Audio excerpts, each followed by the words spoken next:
Hey everyone, and welcome back. It's already Monday night. It is time for the podcast. It is time to go over this week's news in gaming, in Nintendo, and we've got a few juicy stories today. But we've also got a lot of little stories here and there. And as usual, we will also go over the new Switch games coming out this week, at least the ones that I find stand out currently. We're going to be looking at full trailers and basically picking our favorites of the games to look out for the next week. But before that, we have a long way to get there because, as you could probably see in the title, we are also going to be looking at Switch 2 leaks.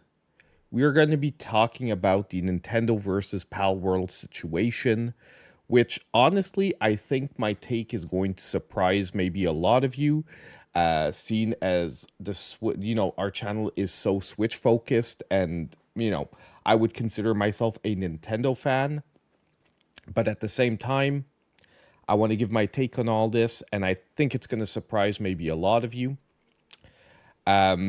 And we have a lot of little stories to go over too. Like we've got some brand new DLC for Blasphemous 2, Dungeons of Infinity, which is a awesome free game you can play right now.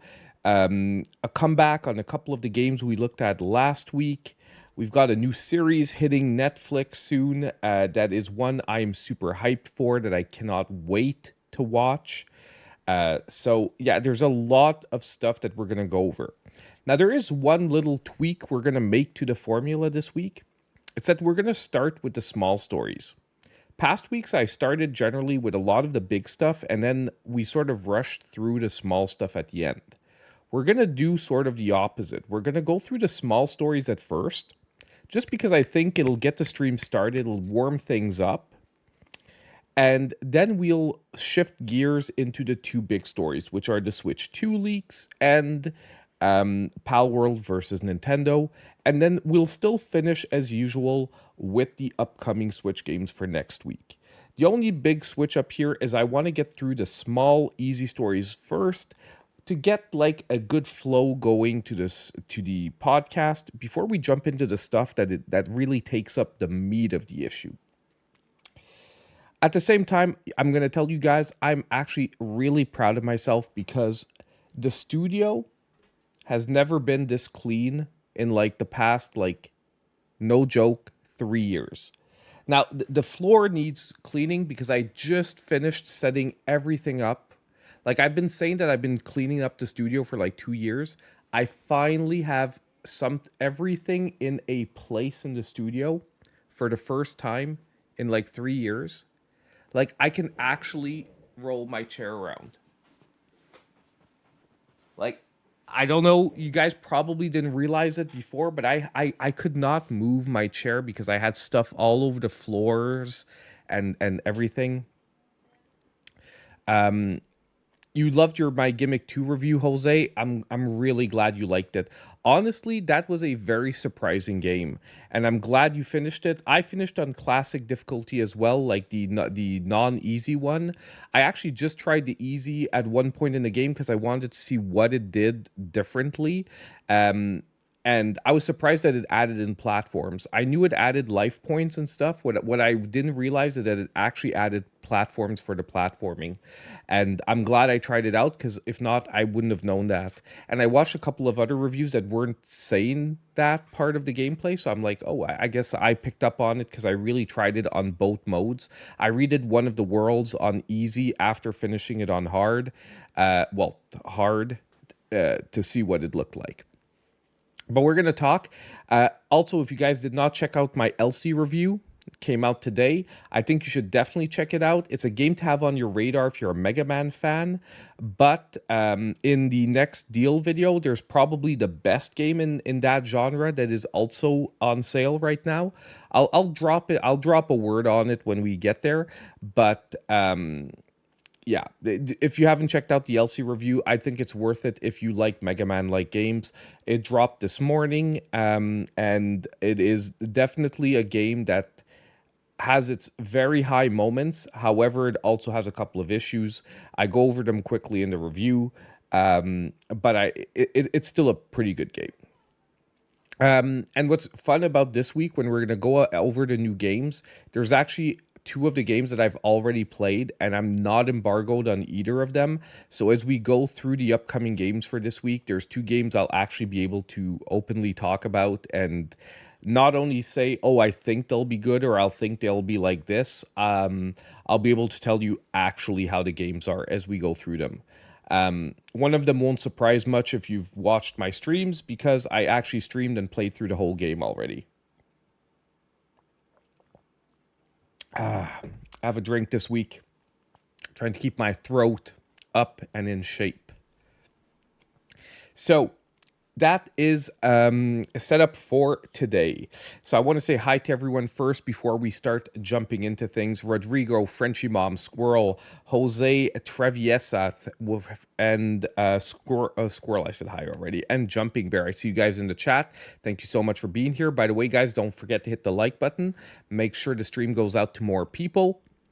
And the more we are here, the more we'll have fun. If you have questions as we go through the stories in the chat, do feel free to drop them. I will try to follow chat as much as possible. Obviously, when we get into the big stuff, if I get on a roll, I might lose track of some of it, but I will do my absolute best. So let's get started on tonight's first story. So first story is we are getting an awesome DLC pack for a game that I loved. If I had to rate the game again today, I would have given it a 9 out of 10, and that is Blasphemous 2, which is the follow-up to Blasphemous 1, if you guys don't know. And honestly, if I had to throw out ratings on both Blasphemous 2 right now, just so you guys get an idea of where these games are on the quality scale, Blasphemous 1, it was between an 8 to an 8.5. Blasphemous 2 kicked it up to a 9, in my opinion. Took everything from the first game, refined it, added in some more diversity, especially in the combat mechanics, and basically offered an overall amazing Metroidvania Souls-like experience. And, you know, if you haven't played the series, they're just a Metroidvania with an extremely how can I say, religion-centric, gothic look to it that has an amazing storyline. If you dive into like the background of the game, because there's a lot of content out there that you can read about sort of the backstory to the game. It is extremely deep. It is extremely good. So I'm glad to know. And the first game also got DLC, which was very worthy. Now we are getting DLC for Blasphemous 2. Now we are going to watch the trailer, but I do want to talk about it a little bit first so that we know what we're getting in, because unfortunately the trailer does not give us a gameplay information. It is really just a presentation. We're still going to watch it, but yeah, let's start by looking at what is actually going to be in this DLC. So here we're over on Nintendo Life. By the way, links to all the stories, all the source materials I'm using are in the description of the video down below if you want to check them out after, especially if we watch other people's videos. Please go and drop them a like. It is, you know, obviously we're discussing their content, but if I'm showing their content, it's because I like their content. So do go and give them a like as well after the stream. It would be very appreciated. You know, I think most of the creators we'll be looking at are all really top-notch content creators. Okay. So yes, Blasphemous 2 is going to be called Mea Culpa, which is my fault, or my bad, if you want to translate it more like literally. It is coming out on October 31st. It's a Halloween gift to us all, and what a perfect timing for a game with such a creepy atmosphere as Blasphemous 2. the expansion will add in 2 new major zones with 2 new boss characters. However, there will be new quest NPCs. There will be new NPCs as well that can sort of add to your quest lines. You will have weapons, abilities, and an alternate ending that will also flesh out your experience. Now, the DLC is not going to be a free DLC. It will be priced at $11.99, so $12, which is about half the price of the full game. However, there will be a 20% discount pre-launch. So this is one of those situations where if you really like the game, I think it's worth picking up the pre-launch discount if you don't want to wait for a bigger one down the road. Now, the good to bad news on this as well is that at this point in time, games are getting discounted pretty quick. So if you are on a tight budget, you might be able to wait like a month or two and get a really bigger discount on this one, especially if Switch 2 gets announced and developers are trying to push out their Switch 1 software sort of to get their games with a running start, like to get, cash flow for their upcoming projects and whatnot. It could be one of those situations. However, I would say that if you're getting the 20% discount, you're really into this series, it's going to be worth it. But probably what is going to be an even bigger pull for a lot of people is, in addition, there will also be a free update that will be adding a New Game Plus mode. And from my understanding, now, I was not able to confirm this to 100%, but from my understanding, a lot of articles are saying that this update will be free and available to even people not purchasing the DLC. Okay, so it is very possible that you will be getting this free update without even purchasing the DLC, with a New Game Plus mode, which was really, really something this game needed for some expanded fun. New challenges, new prayers, and additions to accessibility and quality of life issues. So I'm really hoping they're hitting everyone with this one because it will be really worth it. But I'm super excited for this one. I'm not sure I'm going to be able to play it on stream because of so many games coming out in the week following the 31st. But I will definitely be playing it off camera, that is for sure. On camera if we have some time. So now let's take a look quickly. It's a 41-second trailer for the announcement of this. Like I said, it's not really any gameplay, but it does set the tone for what to expect.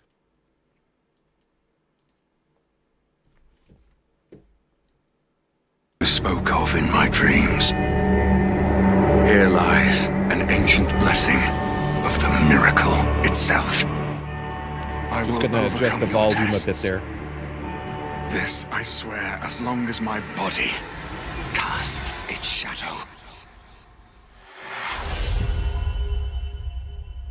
So not much information, which is why I wanted to read the article to really get an idea of what was going to be included.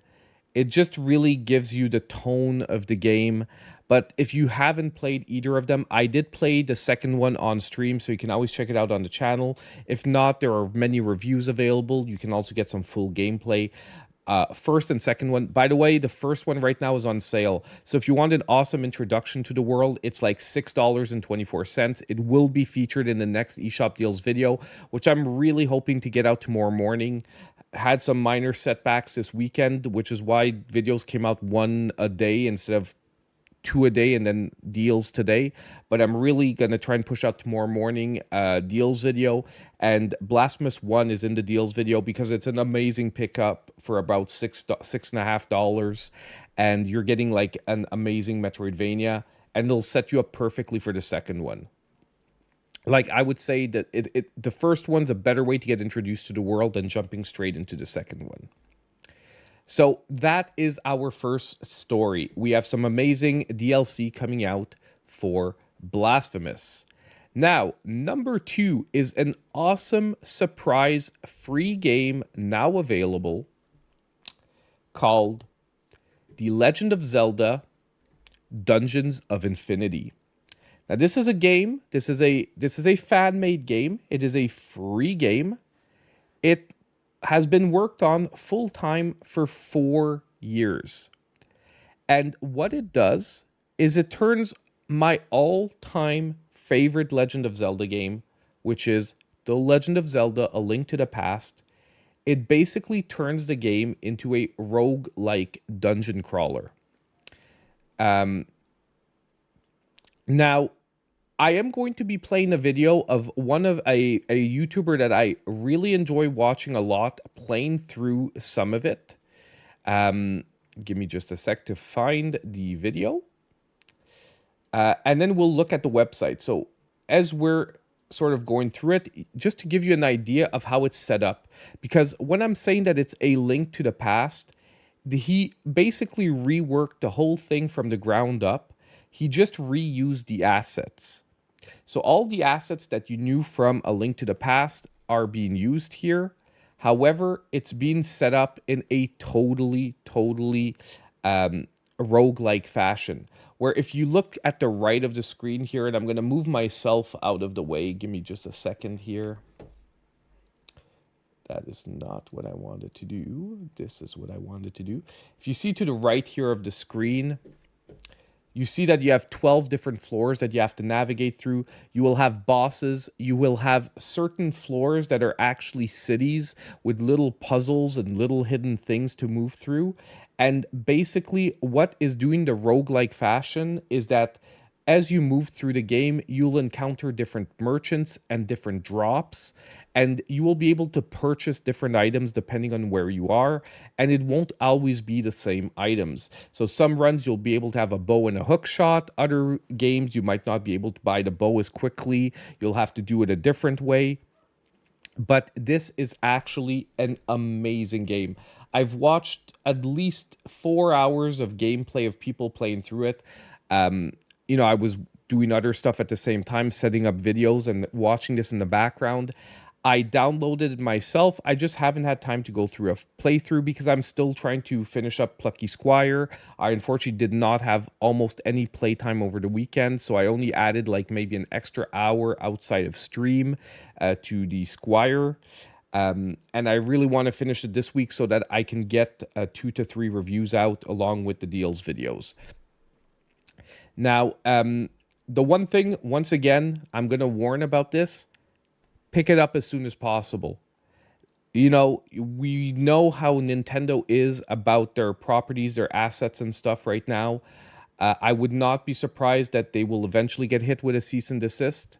I'm pretty sure you can play it on a Chromebook. Oh, can you install? Maybe not. It might be...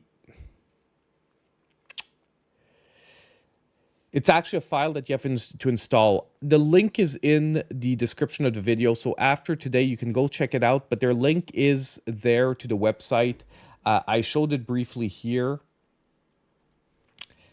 But basically, it's a 4-year game. You have to join their Discord server, and the download is on the Discord server.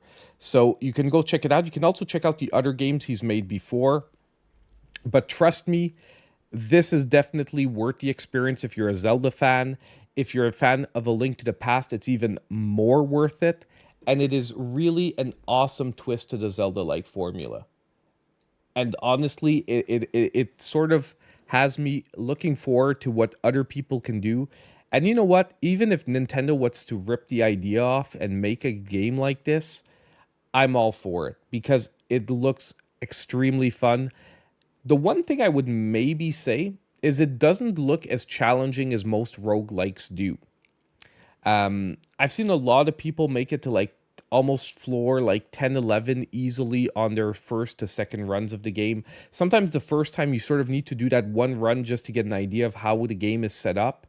And then starting on future runs, generally, it is pretty easy. But it is an awesome pickup for this week. Check it out. Links are in the description down below. We're not going to spend any more time. And by the way, if you do not know who this streamer is, his name is Ryu.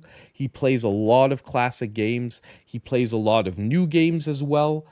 I love his content. He's fun to watch. Great, looks like a great overall guy. Like, I love his approach. He's sort of, I'm gonna say, like me. He's not a yelling guy. He doesn't go over the top, but he is entertaining to watch. He keeps you in the game. He lets you know what his thought process is as he's going through the things.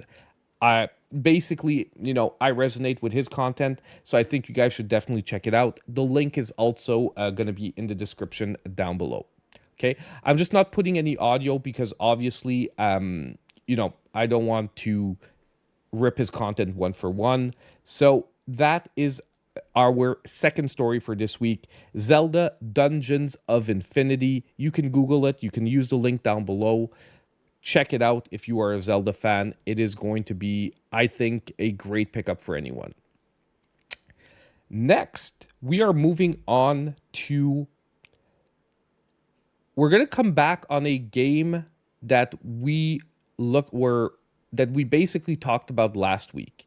And I gave a huge warning about this game last week because the publisher of the game is known for some of the worst games on the Switch over the last couple of years, and that is the game is the Karate Kid Street Rumble that came out last week, which it follows the Karate Kid saga. However, it goes back to the first 3 movies, and it turns it into a pixel art beat 'em up. Now, by the way, it is published by Game Mill, the same people who did Kung Skull Island, which was like a horrible game, and that other Walking Dead one, which was a horrible game as well. And by the way, this is their 3rd Karate Kid game. Now, the first Karate Kid game that came out was, my God, a dungeon. Give me a second. I have a little blank on the name. It was Dungeons, no, not Dungeons, Dojos. Give me a second. No, it was Cobra Kai. That's why. Okay, sorry. Yeah, Cobra Kai, the Karate Kid saga continues. By the way, was a very solid beat 'em up. Wasn't a great one. Wasn't a bad one. It was actually a pretty decent one. Like somewhere around a 7-ish.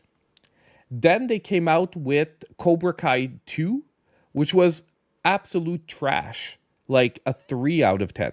Okay? The game was broken in parts. So they just pooped out a sequel that trashed what they set up in the first one being an okay game. So I was really worried about this 3rd entry. Now, the good news is, apparently the game is not complete trash.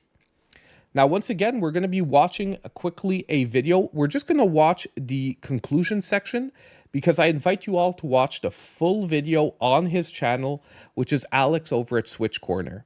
For people who've been here for a while, Alex pops often into the chat. He is a creator that I've talked to many times off streams, and we discuss games sometimes, stuff like that. We've talked a little bit less since he moved back to England last year or beginning of this year, but nonetheless, a friend of the channel. So I would greatly appreciate if after today's stream, you all go give a quick watch to his video if you want more information about the Karate Kid game, and at the same time, drop a like on his video. But let's watch just the conclusion to his video, and it'll frame you where this game is in the series. And the good news is, I'll just frame it this way. The game is not complete trash this time.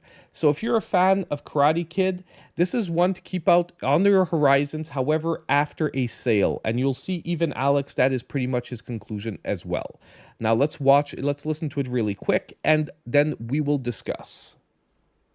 Overall, Karate Kid Street Rumble is surprisingly decent. I went into this one with the lowest of expectations, and I've been pleasantly surprised. It's got a decent little combat system. The levels, the stages, they're fine. And then it's great to see iconic locations from the movies. I think they also handled the level distribution well, with the right focus on the original movie compared to parts 2 and 3. That said though, it's not without its shortcomings. It's on the easy side for the genre. The boss fights don't quite hit the mark. Levels are repetitive. And the story presentation, honestly, it is absolutely awful. The lack of voice acting here is disappointing too. That said, it's not without its shortcomings. It's on the easy side for the genre. The boss fights don't hit the mark. Levels can feel, well, they are repetitive. And the story presentation, honestly, absolutely awful. The lack of voice acting as well, definitely disappointing. But despite all of that, I had fun. And that's really what matters most at the end of the day. This said though, there's one thing we haven't touched on, an elephant in the room, and that is the pricing. I rarely bring up pricing in my videos as discounts happen quickly, and I prefer to judge the game for what it is. But in this case, Mr. Miyagi is playable. $39.99 USD or your retail equivalent. Question, Mr. This Miyagi game is is way playable, overpriced. There are simply too many great alternatives and at a Ali much Mills. lower price point. I mean, even heavy hitters like Streets of Rage 4 or Shredder's Revenge. These are near perfect examples of the genre, and they're priced at $24.99 USD, and that's before you even catch them on sale. Basically, there's a lot of good options you should be checking out before you do get to this one. In such a competitive market, this just isn't trying to compete at that price point. So my final score today, it's an above average 6 out of 10. I think there's actually a lot to like here, but it has... So we'll stop it there. You guys, like I said, you can watch the full thing if you want to get into the details. But basically, if we sum it up, the game is good. It's just a little bit one-dimensional combat-wise. And also the boss fights are sort of, from what I gather, are uninspired. They're sort of like bigger versions of the, like they change the sprites, but they end up just being bulkier versions of the normal enemies that you fight. Like the bosses don't have really any massive patterns that you have to discover or different tactics. You just basically wail on them till they're dead, and most of them don't have a lot to them. So it's sort of like a paint by numbers beat 'em up, however with a Karate Kid flair to it. And the good news is, though, the combat system is functional, although slightly repetitive, as Alex says a couple of times, during the review. So that is something that you keep in mind.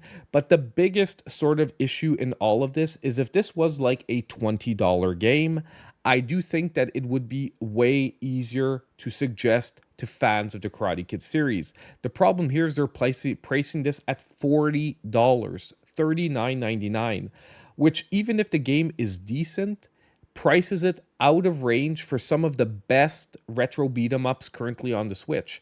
Like Alex says, you're above Streets of Rage 4, and that's what I even said last week. If you watched the video, you're above Streets of Rage 4. You're above Shredder's Revenge. You're above. There's no fucking thing as a Zelda-like, as Zelda is Zelda, and no franchise like it comes out, because it doesn't matter how good the game is, it will never be Zelda, not even close. Well, you're allowed to your opinion, Uncle JD, but to me, there are Zelda-likes. And I will maintain that there are some games that come very close to offering a Zelda-like experience. So, sorry you don't like my phrasing, but it's not something that I'm most likely going to change. And I think that when we use it, everyone knows exactly what we're talking about. A nice mix of action, adventure, and puzzles, with generally backed up by some dungeon crawling. But sure. It's just funny because you don't need to be as aggressive in your talk as you. It's not an opinion of Zelda, its own thing, and no game will ever be Zelda even close. That's the point I'm trying to make, and you can make the point you want. I'm just saying that basically Zelda-like, just like roguelike, just like Metroidvania, are all genres that will let you know what type of game you're looking at. No one's saying it's taking Zelda's place. We're just basically using it as a way to simplify language to make sure that you know what type of game we're talking about. Yeah, and it's fine. You know what? You're arguing with a person that agrees with you that Zelda is most likely one of the best franchises on the planet video game wise, and there's no reason to get angry for comparing you to one of the best franchises in the world. I mean, unfortunately, inspiration comes from people, and if you're going to get inspired, why not be inspired by one of the best franchises on the planet? So, it's all good. We're all friends here. We all love Zelda. So, you know what? I'm glad that other games are coming and offering a Zelda-like experience, which in my which in my feeling, many games have attained nonetheless a very close level. And there's some that I would even place above some of the entries in the Zelda series, because not every entry in the Zelda series is a 10 out of 10. And some games have actually managed to reproduce some of my favorite entries to a better degree than some other Zelda games. But to each his own, and the important is that you know that everyone here most likely has an appreciation for the series. We all love Spirit Tracks here. Yeah, no, you can keep Spirit Tracks. Spirit Tracks is not even a Zelda game. Yeah. Okay. But getting back to Karate Kid. So yeah. So basically, good news is Game Mill can actually turn out a decent game. And that will actually sort of bring us back to later on in the stream when we're going to be talking about upcoming Switch games, because they actually have a game coming out this week again. So maybe it won't be total trash. And I'm actually hoping, because it's a game that in a genre that I actually quite enjoy.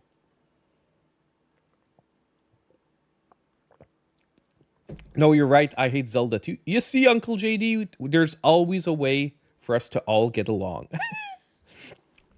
And I actually don't. I dislike Zelda 2 as well. Zelda to me didn't work as well when it was massively side-scrolling. It just didn't feel like the property.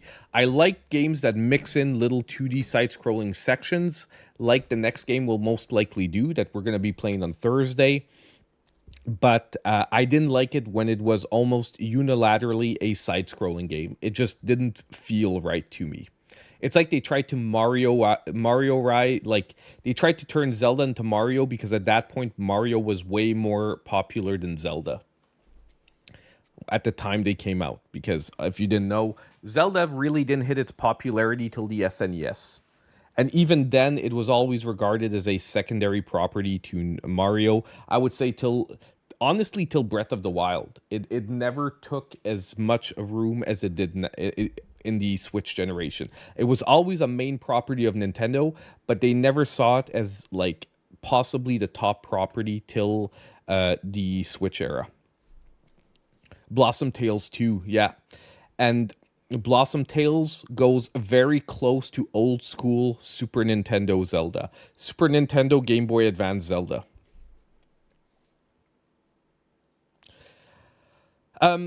Which franchise do I like better, Mario or Zelda? I would have probably told you that growing up, I liked Mario better. But the older I got and the more I went towards Zelda. And yeah, I was going to say, if you ask me, like in 2D side-scrollers, oddly enough, I enjoy Mega Man more than I do like classic Mario. I love classic Mario, but I really love classic Mega Man. But yeah, so that is our story for today. We're going to move on a bit to the next one, just so that we can actually get things rolling a bit, because I do want to get to the big stuff, because we have I think we have a lot to talk about when we get to the Switch 2 leaks and whatnot.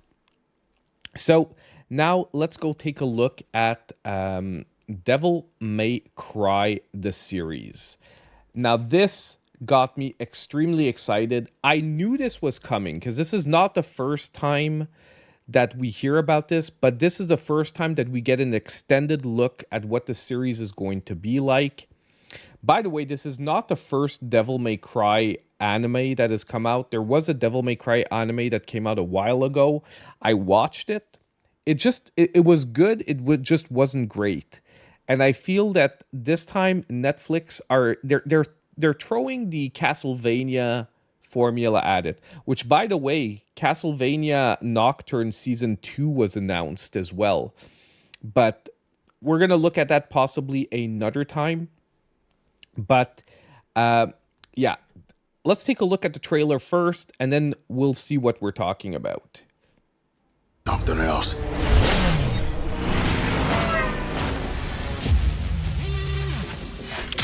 way he moves. The hits he took. His name is Dante. What kind of work do you do, exactly? Demon hunting.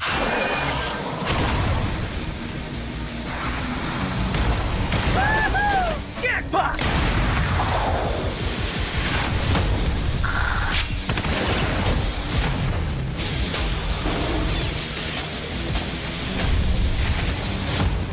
Let's dance.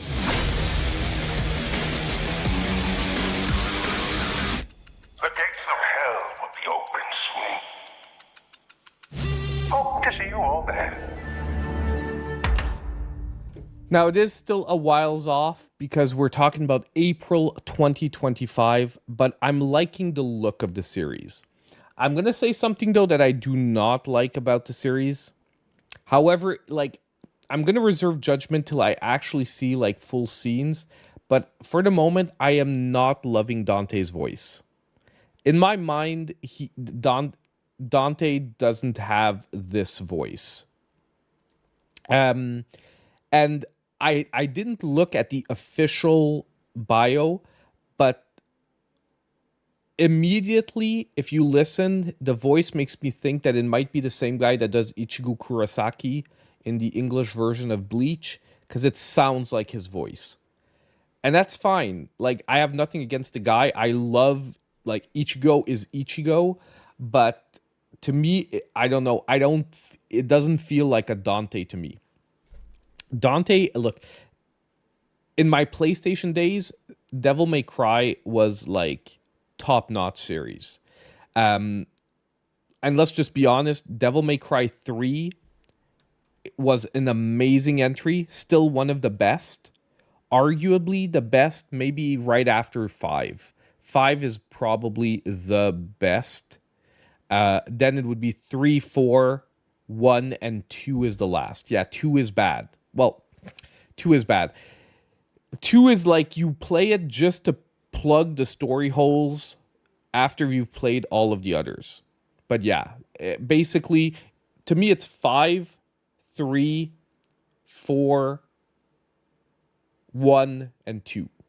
And the remake that they did where they made him an emo kid just didn't exist in my mind. Like, I played the whole thing and I was like, oh my god, this hurts. Like, the gameplay was good, but the characterization of Dante in that was just like totally off. But yeah, the series looks good. It has art style, and the action, like the way the characters move, the way the action is done, it reminds me a lot of Castlevania.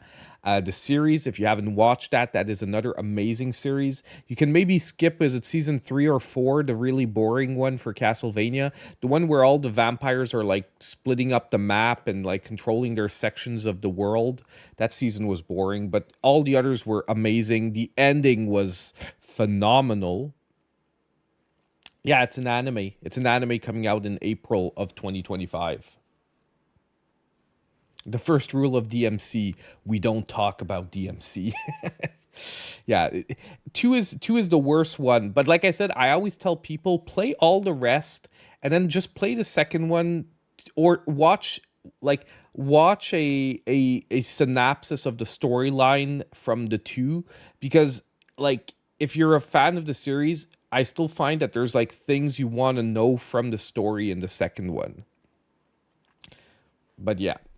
So, Devil May Cry series, it is looking phenomenal to me.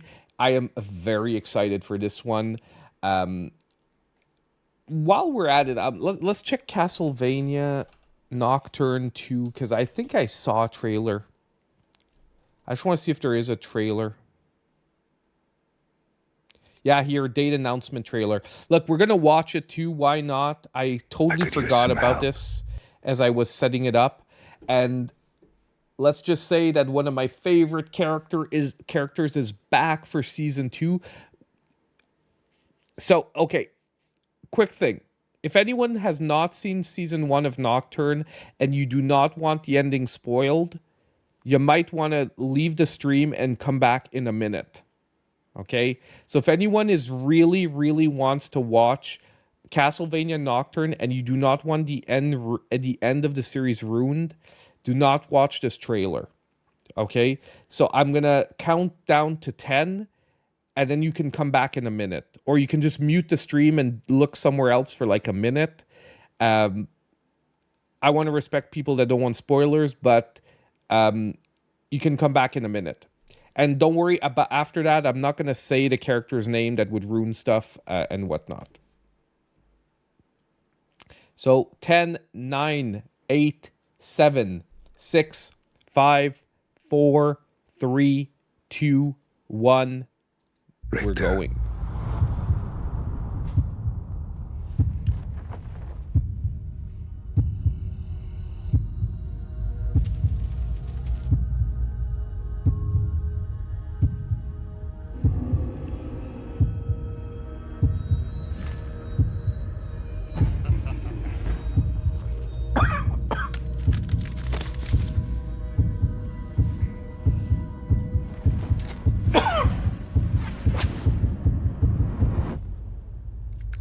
That's the guy.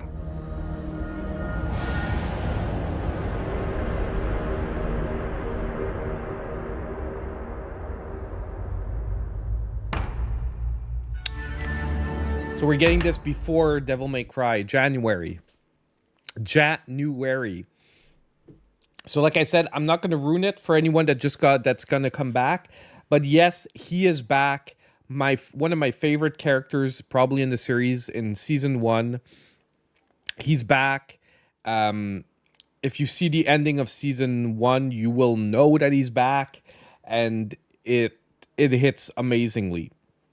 But great series. Look, a lot of people shat on season 1 of Nocturne when they compared it to the original to the first Castlevania series. I definitely think it was weaker. It got off to a weaker start than the original Castlevania series, which I think started like the original Castlevania series when it came out on Netflix. It started at like an 8. And it held that 8 for the first 2 seasons.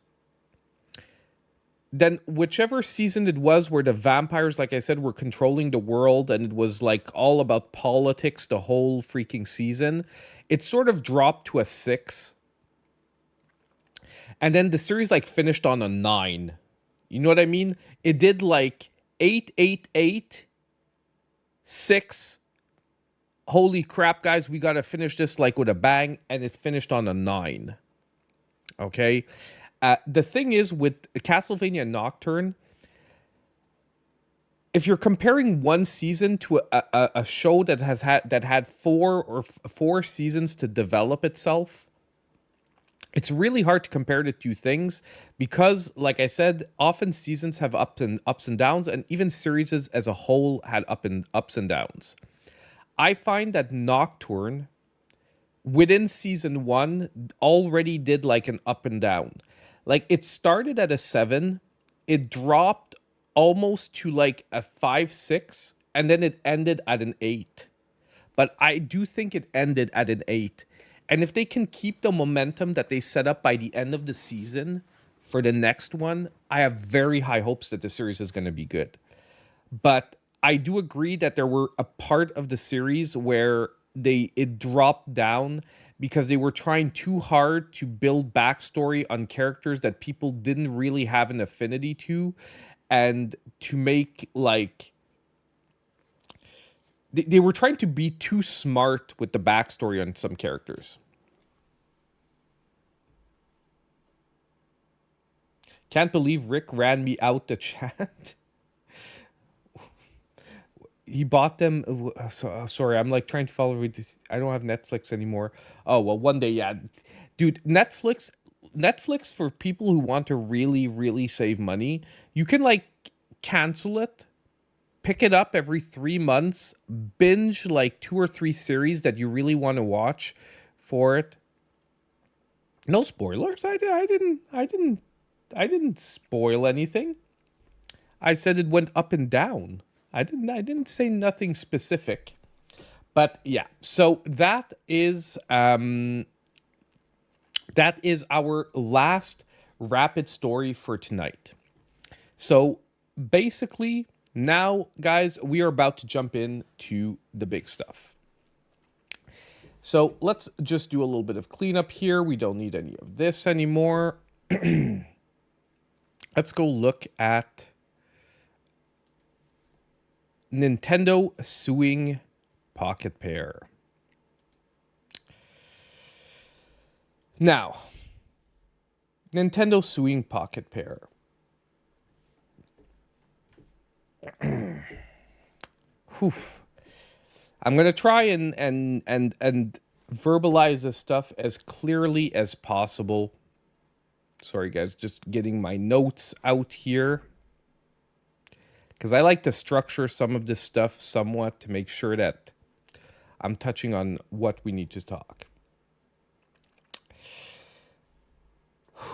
Now, if you guys don't know, I'm just gonna break down the basics of the story in case some people are here and they don't know what Palworld is, they don't know what Nintendo is, and they don't know like some of the backstory, but we're gonna break it down very shortly. Palworld is a monster survival game, monster catching game that came out at the beginning of the year. It sold 15 million copies. It was a massive hit. And yes, a lot of the pals within the game look very, very close to Pokemon. Okay?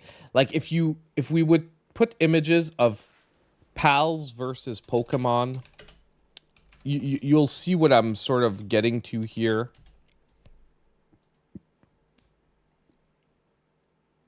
Like, okay, just to give you like one quick, whoops, that is not what I wanted to do. Like just one quick comparison here. Like you understand, like this is what's happening. Okay. You can see how close these things are one to another visually. They just have different names, but I'm just going to say as well, other than that, and the fact that you catch the pals by throwing balls at them and the pals go into balls, which everyone will know is very close to Pokemon and a Pokeball. If you've ever played Palworld for an extended amount of time, the games, nonetheless, once you get deep into the mechanics, play out very differently. Okay? Very, very differently. And I'm gonna give my take on this, Urukusaki, and like I said, some of you might not like my take on it, but I will explain the best I can what I think, and don't forget that it is what I think. But basically, after that, if you've played for an extended amount of time, the gameplay itself, other than the fact that you're catching pals and you're using them, they are very, very different. Okay? Very different. Number one, a lot of people don't know, but Palworld is very focused around base building. Like you have to make a home base for your pals, and a lot of your pals will work on their own within the base, keeping the base going, producing food for you, producing resources and things like that.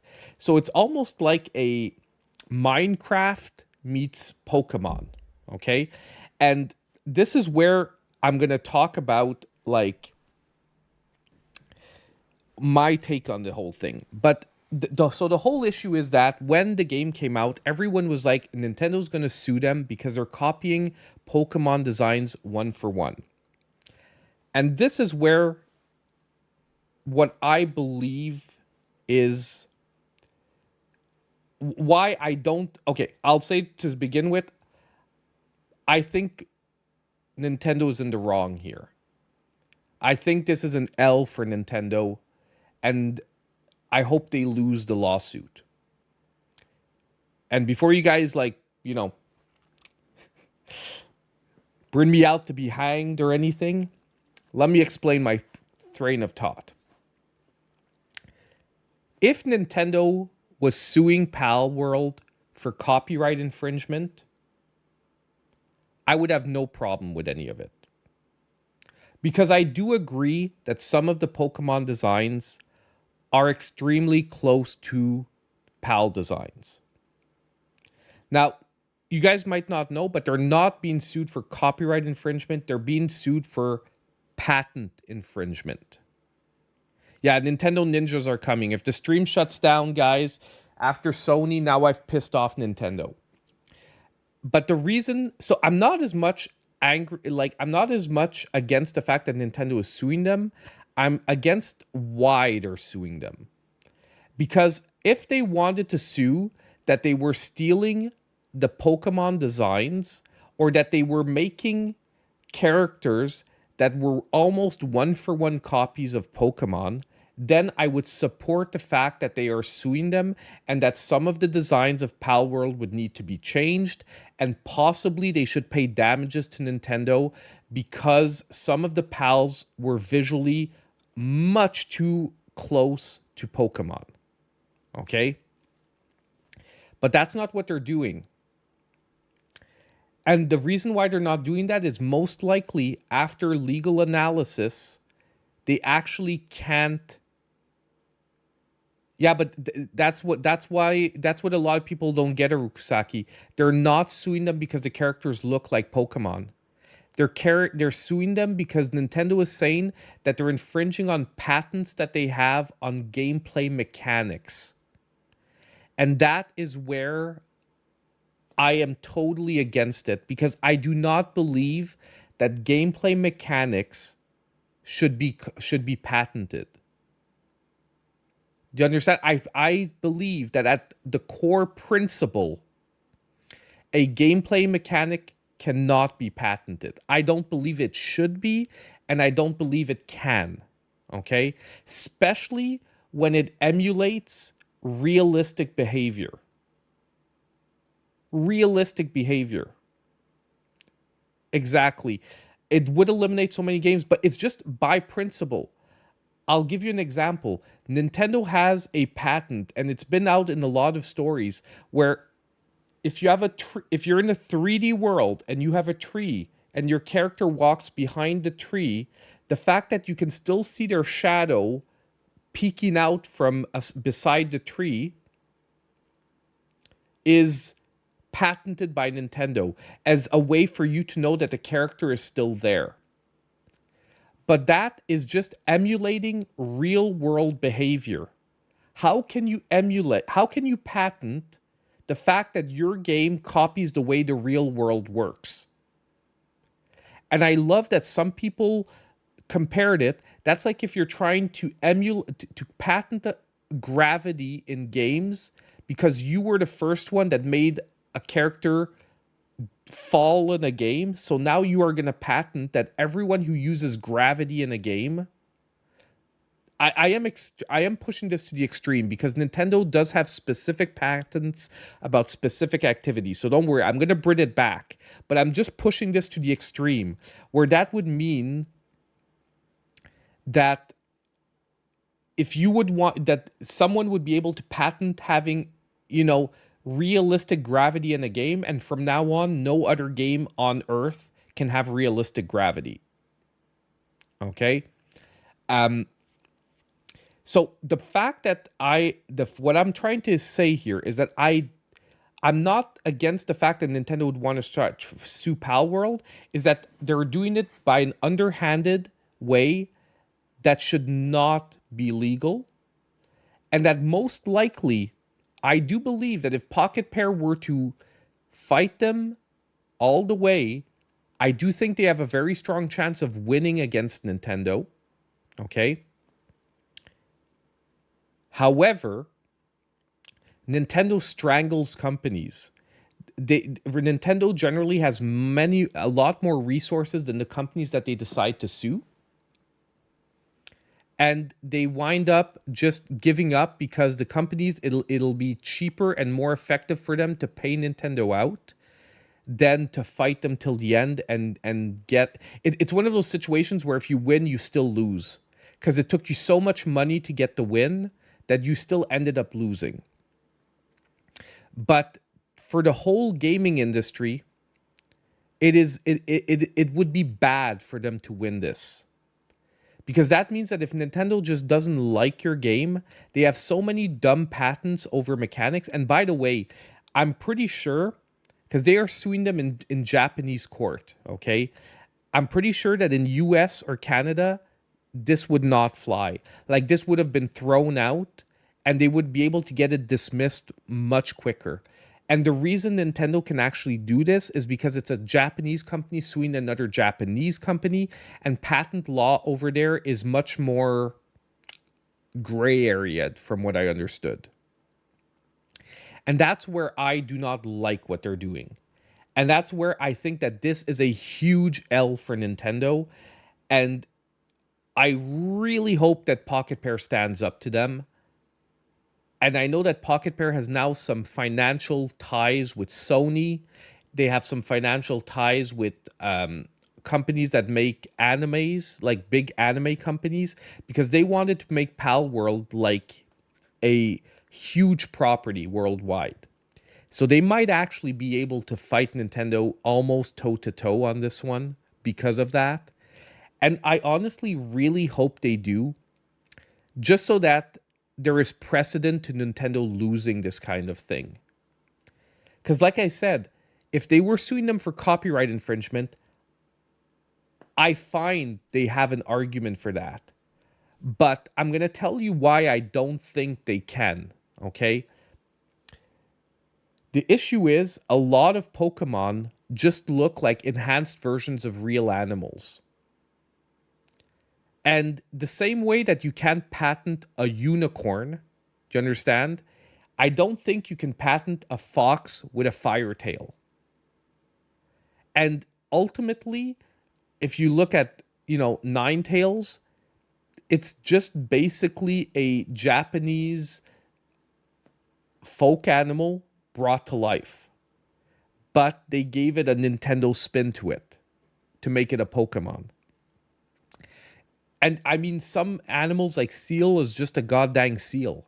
You know what I mean? Like, some of the early Pokemons are extremely uninspired. So, and the problem is if you win sort of that kind of argument on one design, it's easier then to win it on other designs after that. Because I will tell you, some Pokemons are much more, unique.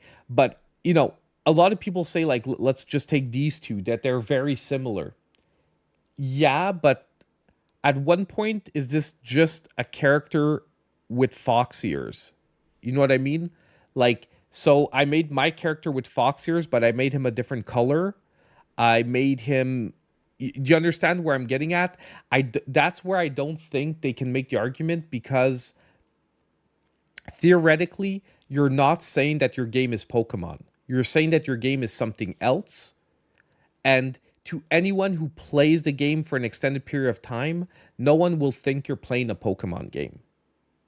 Because it doesn't work. Once you're in the game, it doesn't work like a Pokemon game. Other than catching the pals, it doesn't work like a Pokemon game after that.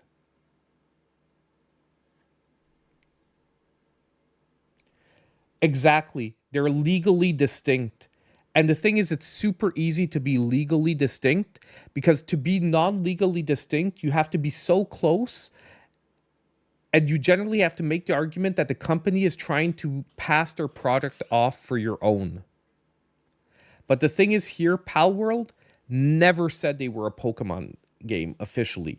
They said it's like Pokemon but with guns, but they never said, oh yeah, it's a Pokemon game. You understand what I mean? That's where I don't think they can win that.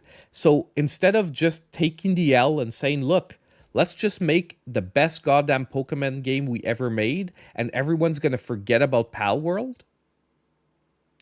Or you know what? If I was Nintendo, I would have been even more sneakier, like even more of a sneaky bitch about this.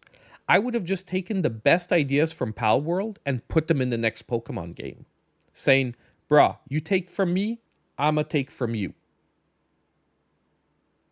I don't know if that makes sense to any of you out there, but I would have been like, hey, you know what? Riding on your Pokemon like a horse everywhere, which they did in the last Pokemon game, but in this one you can ride any which pal you want almost. That's a freaking great idea. So instead of having that one Pokemon that upgrades that you can ride, why not make any one rideable? Which arguably Palworld one up Nintendo on. So let's take it back. Hey, base building. You know what? That would fit great into the next Pokemon game. I know. And that's what's sad. Game Freak is lazy and they don't want to have to innovate. So what can we do to not have to innovate? Let's just crush the only game that is maybe showing people out there that we're not innovating that much and that there's so much innovation available within Pokemon. And when we say that, hey, we're doing the best we can to make the best game possible, maybe not. Because look, these guys over here had like a third of your budget and they made a better game. You're right. You could ride quite a few in Legends. I was talking like the mainline Pokemon games, but you're right. Arceus, you could ride a lot of Pokemon. And you had different Pokemon for different riding. Like you had the flying ones and whatnot.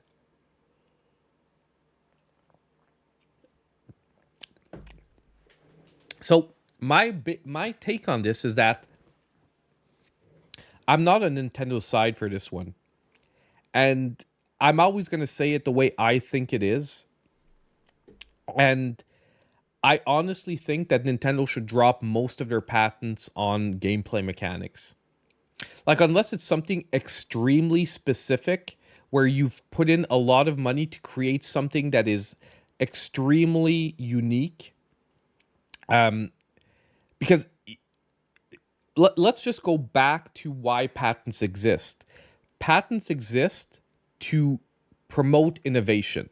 Okay, the reason the whole patent system started was to promote innovation, because why would you spend hundreds of thousands or millions of dollars to invent a product, put it out on the market, and then someone be able to shortcut all of that and copy your product one for one and basically not need to do any of the innovation or research you did? So basically, the patent system was there so that if you put in money, time, and dedication into creating a brand new product, well then for X amount of time, you are the sole beneficiary of that product. And if anyone wants to use the design you used, well, they have to pay you a royalty to be able to use that design so that other people are motivated to keep innovating because they know they own their products. The problem is in video games, as long as a person isn't copying your code, there's no way to copy just an idea, because what you're actually developing is an idea. And as long as a person is not copying the code one for one to how to get there, if he finds a way to do the same idea in their own game, but in a different way, to me, that is not copyrightable. Like, it would be the same thing as someone saying, like, the design of the first car, I made a car with 4 wheels, so no other car can have 4 wheels. Do you understand? Because Nintendo's not copyrighting the whole game. They're copyrighting, like, a small subsection of the game that they're saying, if you do this, I can come after you.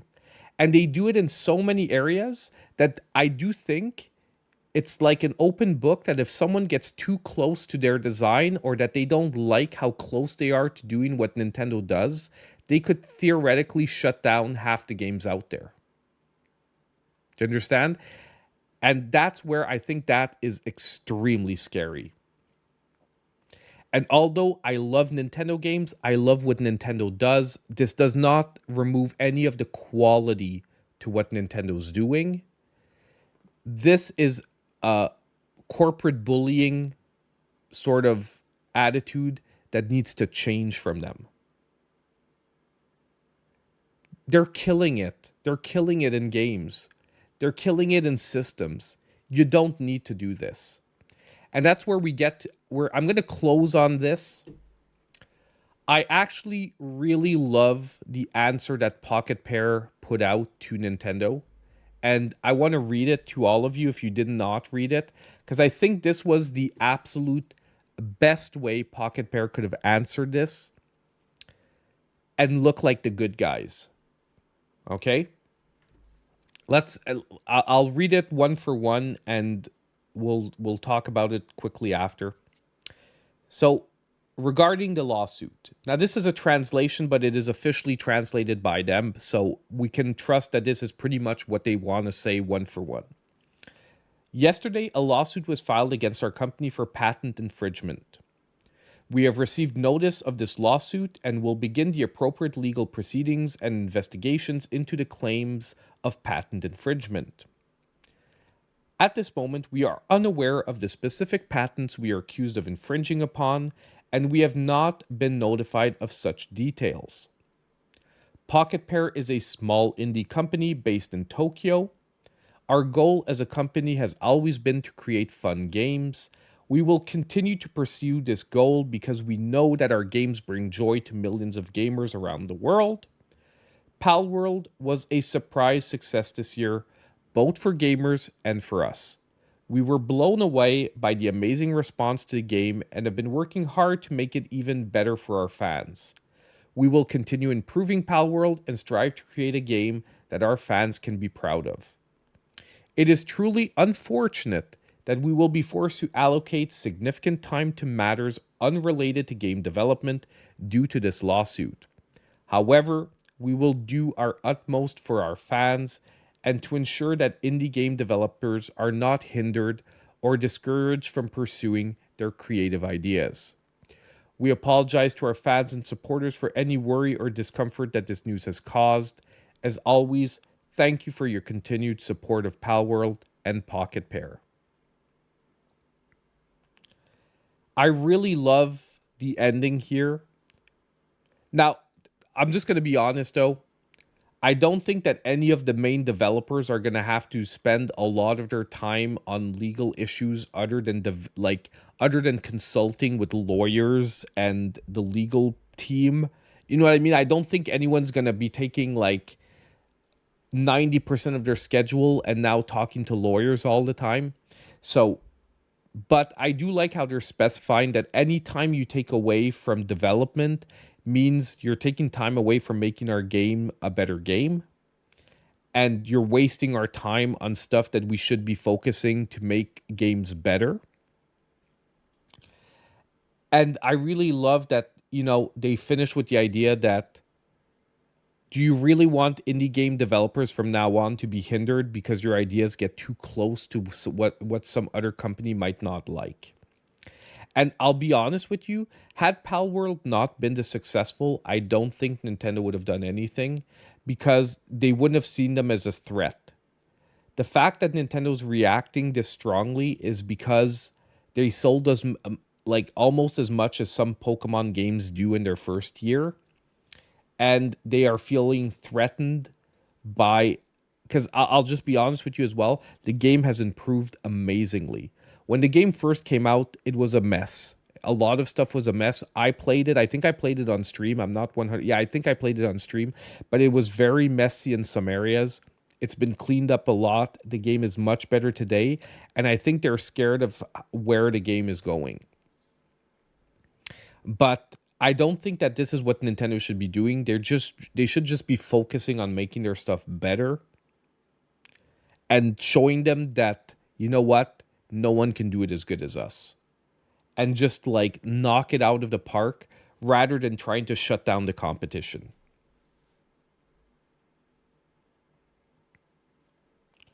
But yeah. So we're going to close on that because overall, I don't, you know, I've said it. I try to be a very positive person as much as possible on YouTube. However, like our podcast over the little while, you know, we do sometimes cover negative aspects of stories, but I think this is enough like negativity for tonight. I really just hope that either the lawsuit gets dropped. I would really like to see maybe some public pressure hit Nintendo a bit to sort of rethink their positioning on all of this, especially from the Japanese side of things. I would really like the Japanese public to maybe like make their feelings known that this isn't what they want out of their legal system. You know what I mean? Because this is playing the legal system as a weapon. You're turning your legal system into a weapon. I'm gonna close on that because, or else I could keep going on and on and on, and I really want to get to probably what is going to be one of the top points of today's stream. Well, if you want to experience it before any possible like modifications or anything, I would buy it now. But, you know, either way, it most likely will be quite a while before we see anything like concrete happen from this. Okay, guys. Now we are getting into, at least for me, what is the biggest news of tonight's stream? The Switch 2 leaks. And for once, I think we have some really, really seriously promising leaks. Why? Because, as someone pointed out, faking a motherboard like this would be extremely difficult and costly.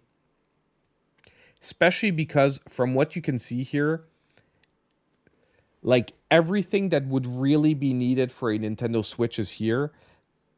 And it'd be really hard to find a random motherboard like this that would fit this.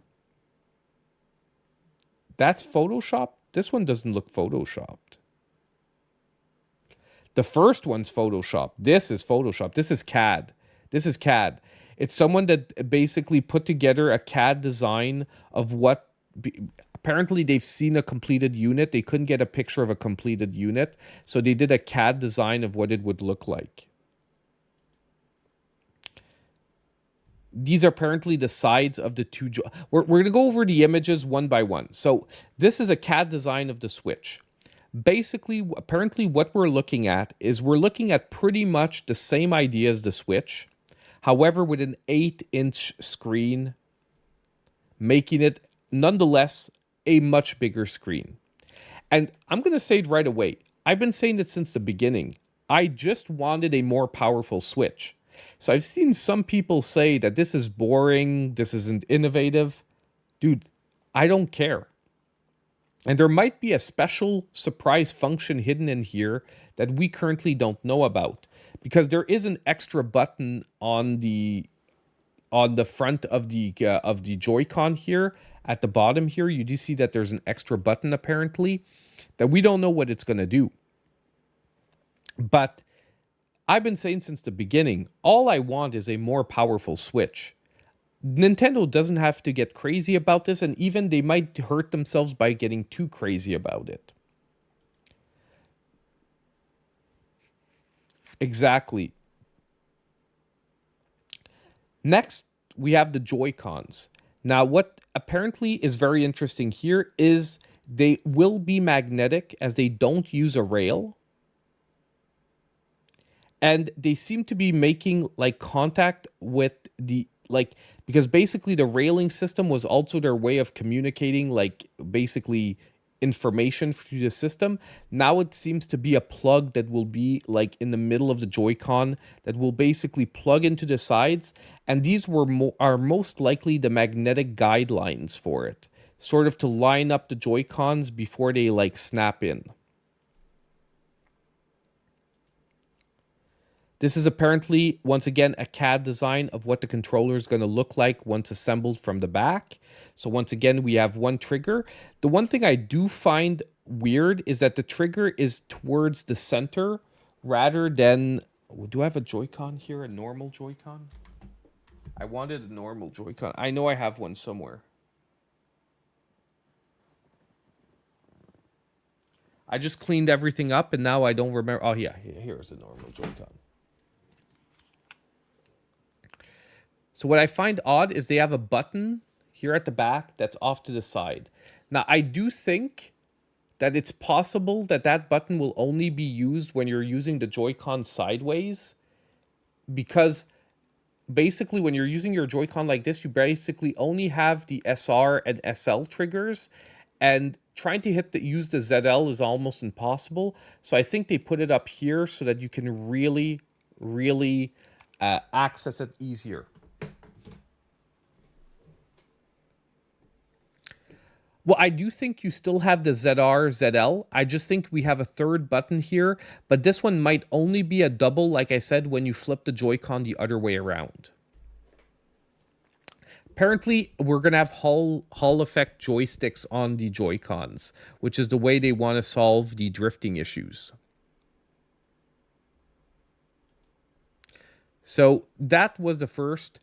This, however, this is in Photoshop. This you can, like, this looks like a real picture. And like I said, it's insane because it lines up on top of it with what was expected. So basically, this would be your main chip, so your CPU/GPU chip, with 2 RAM allocation spots. And from the specs, because we are going to be looking at the specs later, the 2 common leaks that are going around now is 12 gigs of RAM or 8 gigs of RAM, which would work perfectly with either setup if we're looking at 2x6 or 2x4. Now, there is even one place that is saying that there's going to be 2 versions of the Switch, one with 8, one with 12 gigs of RAM. I don't think so. I don't think Nintendo's doing that at launch. I really don't. I've never really had I've never really had drifting issues either, but I probably have used, like, out of all these systems that I use the normal Joy-Cons the least, because I've always used like upgraded Joy-Cons. Like I started with like a Split Pad Pro, and then I used the Nixies, and I used the other brand that I have a blank right now that I had as well. But I've always used like the bigger versions of the Joy-Cons. I can't, honestly, a Switch with normal Joy-Cons feels off to me. I was using a grip a bit at the beginning to fix it a bit, but as soon as I got my hands on those bigger Joy-Cons, I used the bigger Joy-Cons. But yeah, so honestly, what we're looking at here, number 2, like the battery placement, you can see like you can see that this is definitely not a Switch 1 board, because the power connector to the battery is off here to the side rather than being down here. Because this obviously looks like it's going to connect unless it's the ribbon cable for the Joy-Con connector. It could be the ribbon cable for the Joy-Con connector, and just right now it doesn't have anything to connect to. But if that's the case, what I find weird is we don't have one on this side, unless this is the ribbon cable right here. I can't zoom in because this is on Twitter. No, save image as. Hold on. Let me just show you guys what I'm talking about here.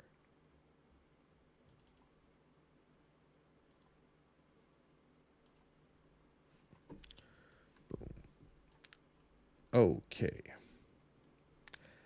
See, this could be that ribbon cable right here.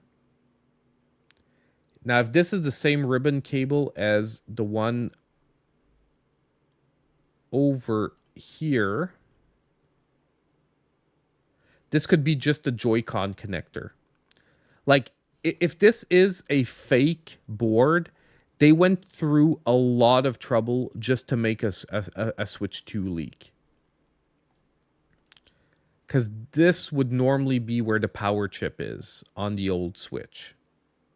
It would be down here because you've got the USB-C coming in here. So if I'm not mistaken, this is where the power chip is normally. And like I said, here you have the main CPU, GPU. These are the 2 RAM, like the 2 spots for the RAM chips. Up here we have the cartridge slot, where the cartridge connector would be. So, like, they went through a lot of trouble to make a fake board if they did. And like I said, the Joy-Cons, the only thing that's really, really majorly different about them is that we've got an extra button here that we don't quite know what it does exactly. Back of the Switch looks a lot like the OLED model. The only other thing, oh yeah, is that we do have a second USB-C connector apparently at the top. So we're going to have two USB-C connectors, one at the bottom, one at the top, which honestly would be a big upgrade, especially if you can charge from both of them. Why? Because right now when you're playing in tabletop mode, it is really hard to charge your Switch if you don't have a stand for it, which always felt sort of like a missing opportunity on the original Switch.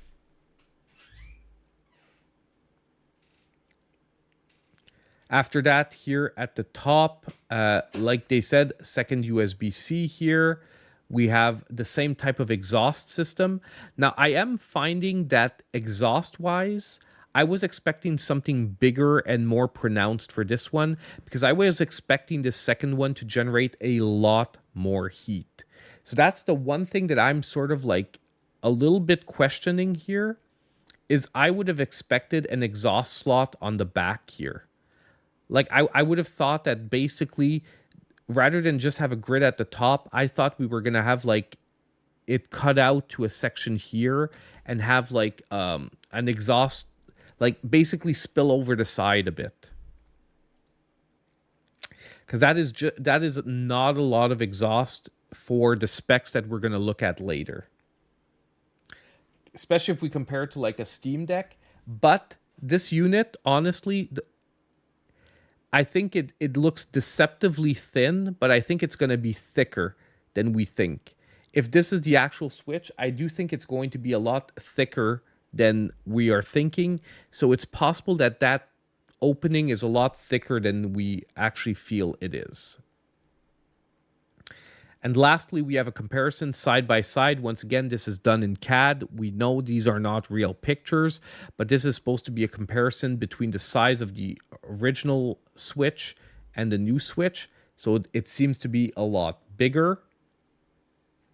One for one. So what's weird is they're not comparing it to an OLED, which an OLED is already a tiny bit bigger. Close-up of the Joy-Con once again with that extra button that we can't quite make out what the symbol is, but I do think that we can't trust whatever symbol would be there either way. But those were the Nintendo Switch leaked pictures. And honestly, I'm sort of believing them. Am I 100% sure? Obviously not. This could be a very elaborate hoax, but I am believing them. And honestly, if this is it, I think that I'm going to be honest. I think this is what we needed. We needed Nintendo not to get too fancy, not to get too creative, and just give us a Switch 2. You know what I mean? Nintendo doesn't like successors because generally their systems are very different from one another. But if they do decide to finally just give us a Switch 2, this would make sense. A more powerful version of the Switch. Now, let's take a look at what a lot of people are saying are going to be the specs on the Switch 2.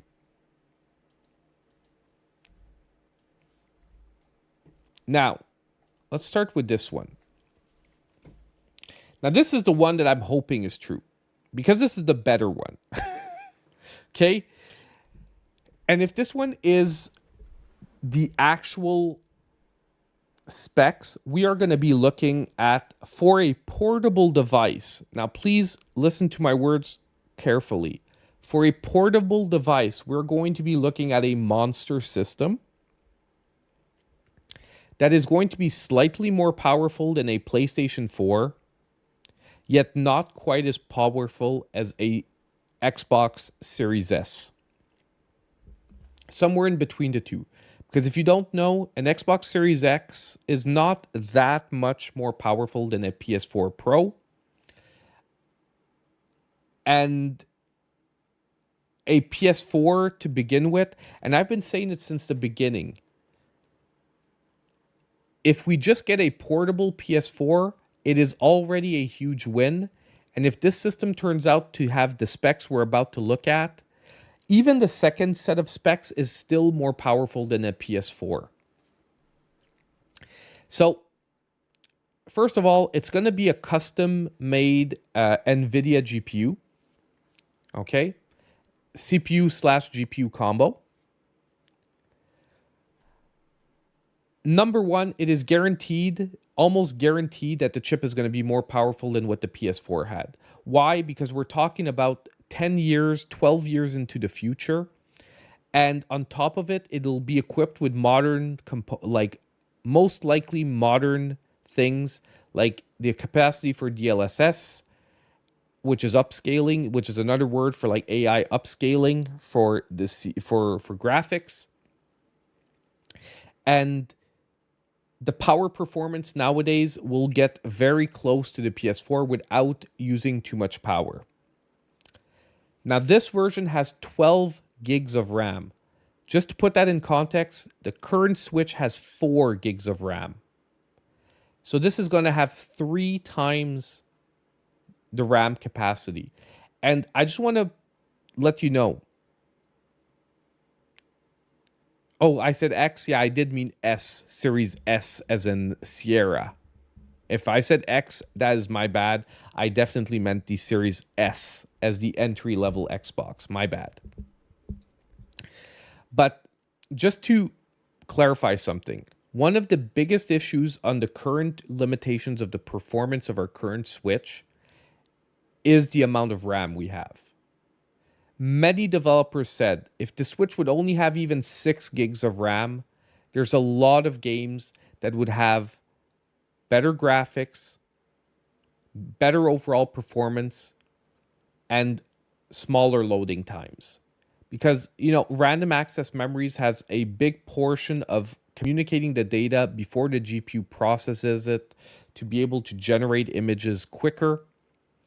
And basically, it gets clogged up in the Switch very rapidly, which is why many of the modern games over the last couple of years, you can't even get decent ports to the Switch. Why do you think Mortal Kombat 1 runs so crappily and there's so many textures that are lacking? It is not solely responsible, but there is a very big portion of that to the limited RAM available on the Switch. We can compare, but I took out the specs for the PS4 and the Series S. I do have that. We're going to look at that, Squirrel. I have the tables up. I am ready for this discussion. After that, apparently from this, the onboard memory is going to be 256 gigabytes, which I'm hoping is going to be what they're going to be putting on here, because the other version of this is so much lower that is probably the one biggest thing that would be annoying me. Of course, we can solve it with micro SD cards. I just find that, oh my God, give us a system that has somewhat respectable memory on it. Okay? Well, it's cheap, but it wasn't always cheap. It was very expensive during COVID. RAM was very, very expensive during COVID and while the crypto boom was hitting. Audio chip, we don't really care. NFC reader, we don't really care. Built-in microphone, we don't really care. Dual cooling fans. Now, this is where I'm like a little... earlier I said we only have one exhaust. Apparently, it's supposed to have dual cooling fans. However, this is where a lot of people think that one of them fits into the dock and that the dock is going to do a lot of the heavy lifting for the upscaling in dock mode, which is very possible. I spoke about this before. That could be why there's dual cooling fans here.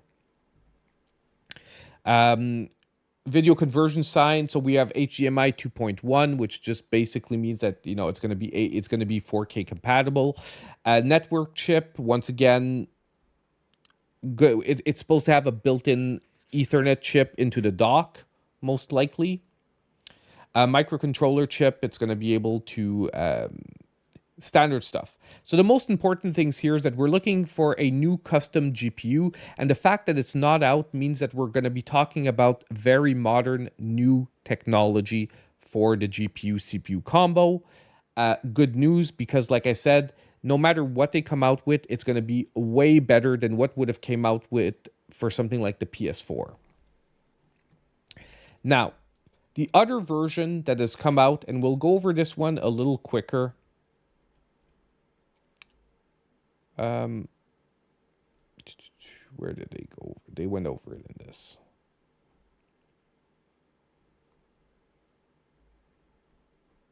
Oh, right here. So once again, they are saying the custom NVIDIA chip. So that pretty much everyone is almost set on this one. And I will totally agree. However, here what they're doing is they're downgrading the RAM to 8 gigabytes. So they are saying, and this is a rumor that came out just about 2 or 3 days ago,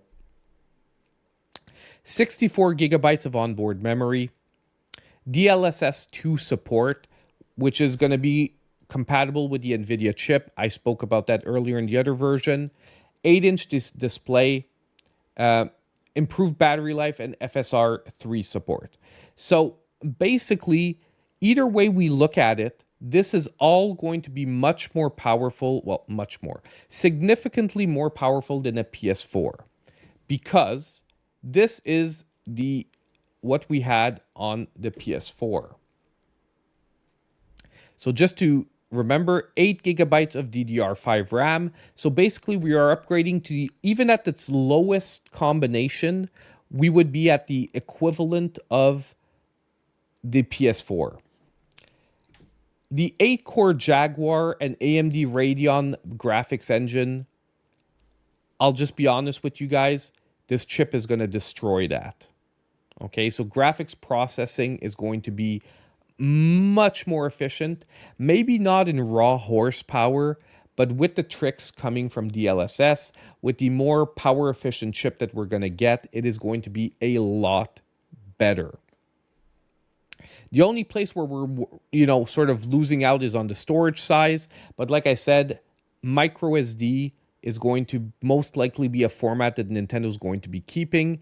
And if there's one place where even though I think they should put at least 256 gigabytes, if there is one place I don't mind them cheaping out on, it is this one. Why? Because I can upgrade it myself. I can't upgrade the RAM, I can't upgrade the CPU or GPU, but I can buy bigger storage. Now, just to sort of close it out on comparisons, the Series S, I had full specs here. Now, the Series S, where it would defeat or go over the Switch is on the processor, because it has a dual processor setup. To be honest, a separate CPU to GPU is most likely going to outperform even a more modern single chip like combination between CPU GPU. However, the Series S only has 10 gigabytes of DDR memory, but it is GDDR6. What that basically means is there's less latency in the memory. Overall, it does give better performance, and it's always a sort of middle ground between the speed and the capacity of your RAM. So you could argue that for most games, this is actually better than 12 gigabytes of like GDDR5 RAM, because you have faster, more low latency RAM. But I do think that overall, either way, you're not going to see that much of a difference between 12 at 5 or 10 at 6, or even 8 at 5 is not going to be that much of a difference.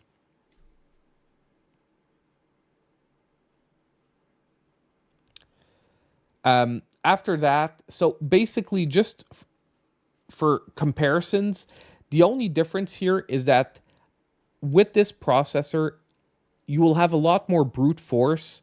I just think the Switch is going to have a lot more smart power. Because don't forget that the reason why you don't want a separate CPU and GPU in something like the Switch is for heat dissipation, and number two, power efficiency. By having a single core chip, you're going to have a lot more power efficiency, and that's where you're going to be saving on battery size. Yeah, and that's what I said. If we can have like a slightly more powerful PS4 portable, I'm telling you guys, we are going to be playing excellent games for the next few years. And with the extra RAM, we are going to be able to get toned down versions of the first party games that people are seeing currently hit the PS5 and the Xbox Series X and S. And although I dislike the Series S for a lot of things, the one thing that is good is that it will force developers to make a version of the game that runs on the S and most likely will run on the Switch too, if this comes out. And I've got to say that out of all the Switch leaks I've seen since the beginning of this whole Switch 2 craziness saga, these are the most convincing. These are the most convincing because a lot of people don't know, and I don't have those images, but at the beginning, the person that took these images apparently works at a factory where they're assembling the Switches, and they actually took a picture of their identity badge, which was then ripped down from Twitter. Now, it could be, once again, a very elaborate hoax. This is always a possibility. But it sort of lends the validity to the argument that this could be very realistic. And I'm telling you guys right now, this is going to be good news. If either one of these two scenarios are true, I'm very positive for the new Switch. I was worried for a while, but now I'm extremely positive for it if either of these two scenarios are true. Even at 8 gigabytes, I'll be extremely happy. I would love to see 12 because I think that's a lot of future proofing. And I think Nintendo would be smart to go with the 12, especially if they don't want to have to pop out a Switch Pro in a few years, or really try to do what they did with this Switch and sort of overextend the lifespan of it with fewer, like, you know, have to run like the last 2-3 years with only indie games, ports, and like first party games. But I would go with 12 if I was Nintendo. I'm hoping they go with 12, but I can see them going the 8 route as well.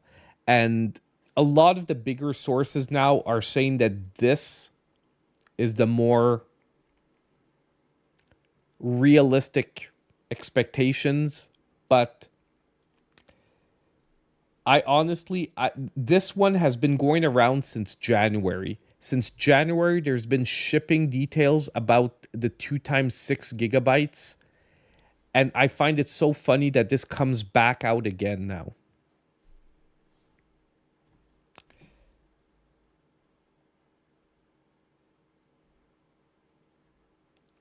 Yeah, I get what you're saying too, Squirrel. It does feel like a not Nintendo thing to do, but I think that they were taking such a shot in the dark with the first Switch that they wanted a low cost production model, and now they are comfortable to say, look, we can sell this thing for $50 more and future proof it, and we know it's going to sell.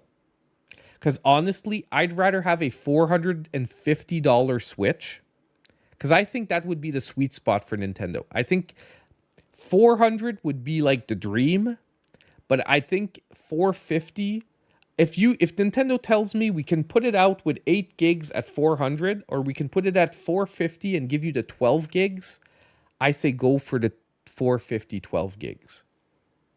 I'd rather have my Switch future-proof than the opposite.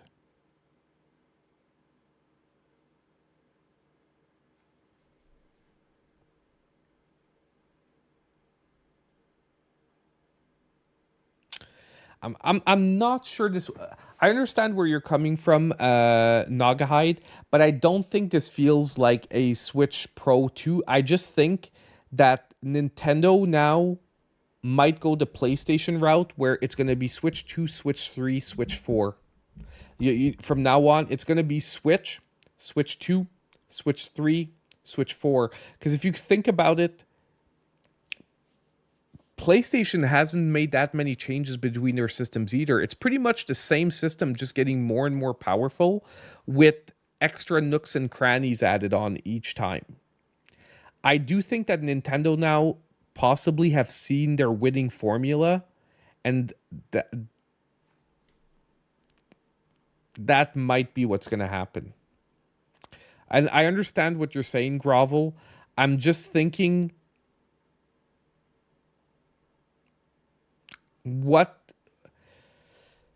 until they can pop something out that would be like VR or something like that, I just don't think, I don't think we're gonna see another Wii type scenario, because now they have that system that gets both the gamers and the average public.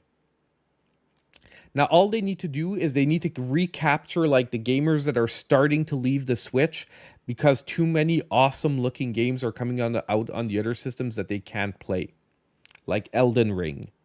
Because Elden Ring could easily run on that Switch 2.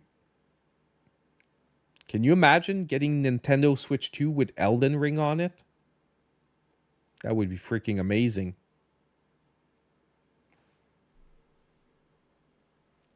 Yeah, and you know what? I can see Nintendo in the future possibly coming out with a crazy side console, but keeping their Switch line as they're gonna basically flip the script of what they used to do with their handhelds, where their handhelds were very consecutive upgrades, but always staying very true to the concept, and their home consoles were going like crazy. Now they're going to flip the concept. We're going to get a very consistent Switch, but from time to time, we're going to get the crazy side system thrown in. Yeah, just trophies would be great. You're right. But okay, we've pretty much covered what I wanted to talk about for Switch 2 leaks, because if we keep going from now on, we're just getting further and further into conjecture. But I do think that either one of these things being true, we're going to be set up for success for the next generation. And I do get the people that want Nintendo to Nintendo and come out with the original console. But personally, I just want a more powerful Switch. And honestly, to me, this is way more than a Switch to Switch Pro jump. And I respect your opinion, Nagahide. I mean, if you want to skip this one, skip this one. But if we're talking about 3 times the RAM, almost double the visual and CPU capacity, to me, that's not a pro upgrade anymore. I would consider it a new generation. But if someone is uncomfortable with that, I do understand it as well. Okay, guys, it's time. It's time to look at this week's new Nintendo Switch games. And Topaz has arrived because she's like, I want to hear about all these awesome new games coming to the Nintendo Switch. And that's what we're going to be jumping into.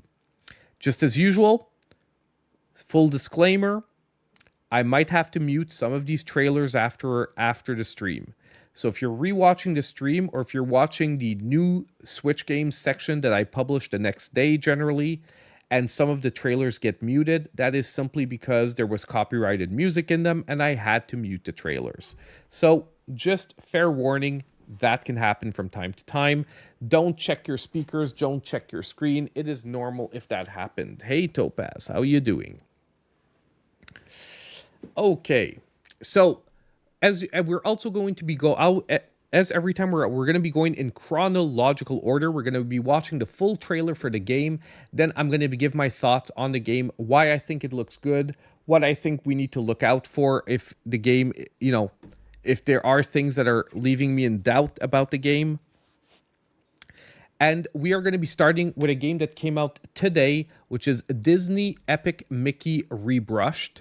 Now, there is the it came out today. It is on the 23rd of September, and it sells for $59.99. Now, there is a free demo available if you want to try out the game for yourself. I'm going to give my thoughts about the game after. And no, I did not play Epic Mickey yet, but I will be giving my thoughts on why I haven't played it yet right after we watch the trailer.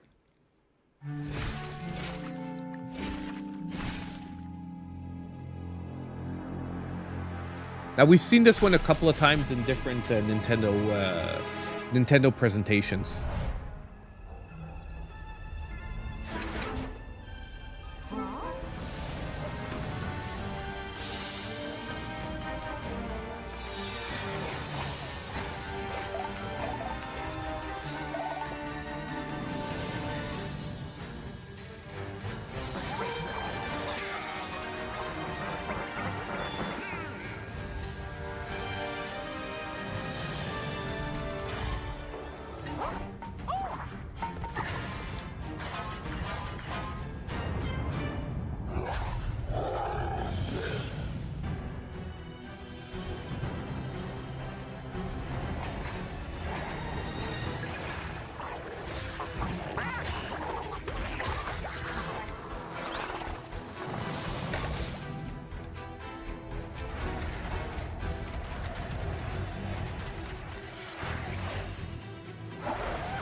I'm extremely thinking I'm gonna have to mute this one because I'm pretty sure that a lot of this music might be copyrighted, especially since this is Disney.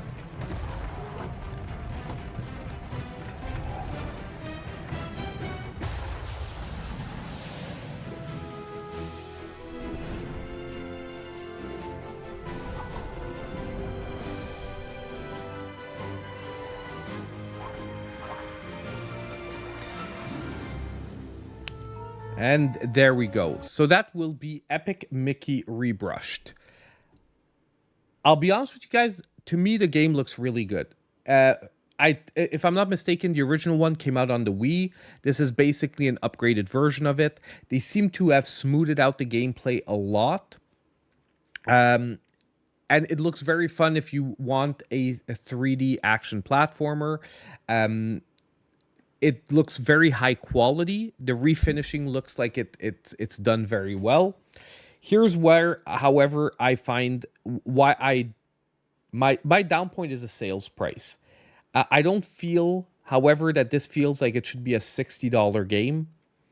A lot of even Nintendo remakes we complain about don't look like they should be $60 games. To me, Disney, although they're a mega corporation in the entertainment industry, they're not Nintendo, and a remake of a Disney game to me is not worth $60. This should have been like a $40 game to me. At $40, I would have felt this feels okay. I just feel $60 is too much for this. Now, if I can get a review code for this, obviously I'll play it. If not, I personally am going to be waiting for a sale. So I will be covering it. I do think the game looks solid. I already saw a few reviews coming out, and apparently the game is pretty good. However, too expensive for me. But the game came out today. Only thing, $60 game. So that is Epic Mickey Rebrushed. Now, we are moving over to the 26th. And let's just get it out of the way right away. The 26th this week is like the day. It is the day that, like, not only are games coming out, a ton of them, but it is the day that The Legend of Zelda Echoes of Wisdom is coming out.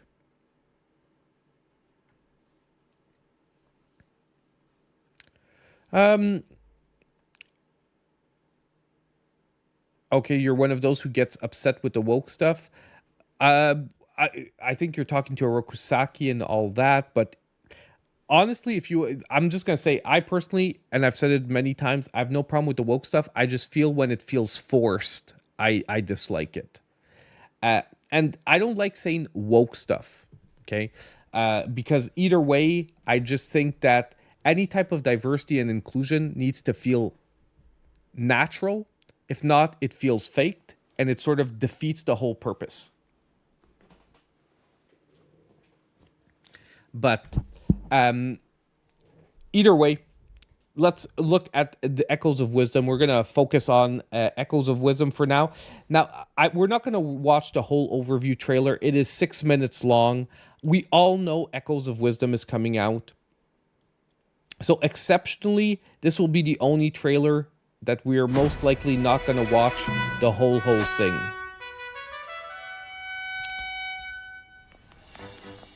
When Link is stolen away,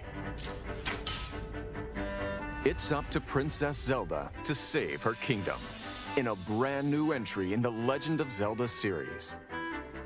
The Legend of Zelda: Echoes of Wisdom. This sprawling. So by the way, if you guys didn't know, I'm going to talk a little bit during the trailer to fill in like a little bit of the time since it is 6 minutes long. But Thursday, we are going to be watching this whole, we're going to be playing the game all day. So basically, I'm going to be unboxing the new Switch Lite Zelda Edition. Then we are going to take a small break, eat lunch, and then come back and play a minimum of 4 to 5 hours of this game. So if you guys want to come along and play the game with me, I would love that. Probably starting around between 12 to 1 p.m. Eastern time. I'm gonna open up the Switch Lite before that around 10 a.m. probably 10:30 a.m. But the actual stream of the game is going to be starting around 12 p.m. Eastern to 1 p.m. Eastern. You can create imitations of things called echoes. So basically, we are looking at an amazing new Zelda game. I'm going to cut the trailer here, guys, because we've seen it a lot of times. And I know that normally I try to put the full trailers in this, but at the same time, I was trying to find a cut down version, and the cut down versions really didn't show much of the game. So you missed the unboxings. I actually have quite a few coming up soon. I have a whole table of unboxings coming up pretty soon. Because I have a lot of things to unbox. I was given many, many controllers that I have to unbox and review. But Echoes of Wisdom is hitting on the 26th. And before we look, it looks like it's going to be amazing. It's a Zelda game. It's going to be great. There's one thing I do want to throw out there. There are so many games coming out on the 26th. If I was an indie developer, I would try to stay away from that date as much as possible. And I understand that this game was announced later, but it's sort of like a message to indie developers out there. Releasing your game on the same day as Zelda makes it not only hard from the fact that people are going to have to either buy Zelda or your game or both, but it also makes it hard even for a content creator to get attention to your game. Because on the 26th, there's no way I can make a review for another game, get any traction on YouTube. Because everyone's going to be talking about Echoes of Wisdom. So it's just sort of a message throwing out there that if you have an indie game that you want to release, now there are a couple of indie games that are releasing on the 26th that did very intelligent things by releasing them way ahead of time and not putting embargoes. And we're going to talk about that later. But you either have to do that or you have to try to move the date of your game. Like if I was an indie developer and I had a game coming out this month, I would minimum push it back like a week to 2 weeks away from Zelda. Yeah, that's what I mean. And it's really, like, I know that indie developers maybe don't depend as much on day one sales, but it's just going to be very hard to get traction or attention to your game on a date like that. So I'm just throwing that out there. If in the future indie developers, even, and like I said, even from a content creator's perspective, it's very hard for me to justify this week playing other games than Zelda. Do you understand? Like, it's very hard. You just played Crypt Custodian and it didn't do good. Crypt Custodian was a good game, though. You see, but that's just gonna happen. I'm just throwing it out there. So Zelda is coming out on the 26th. Obviously, the game is $59.99 because it is a full-priced game. Now, this is the only game that we will not watch the full trailer because, like I said, it is 6 minutes long. Next, we're gonna talk about what is probably one of the silent hits of the 26th. A game that I fully played on stream. I can already tell you guys I will work on a review, but you see, this is what they did. They gave us the games 3 weeks ahead of time, and they said, play it when you want. No embargo, show it off, do whatever you want with it. Now, this is what you can do to compete against a Zelda. Why? Because now I was able to play it. I was able to get my review written and ready ahead of time. And so the 26th comes along and boom, everything's good to go. But a lot of indie game developers just can't do that because they're working till the very last second to get their game ready. But the game is Iron Meat, which is selling for $19.99. And I'm telling you guys right now, I'm just going to give you my score, 9 out of 10. We're going to watch the trailer and I'll tell you why it's a 9 out of 10 before. But it is basically a retro Contra-like game. Trust me, it is worth playing through if you are a fan of classic Contra.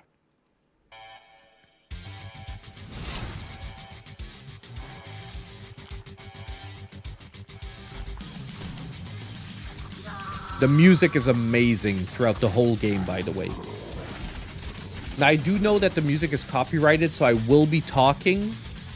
Either way, they're not talking about the game in this, but I know for a fact the music is copyrighted because I had to get it cleared when I did my playthrough.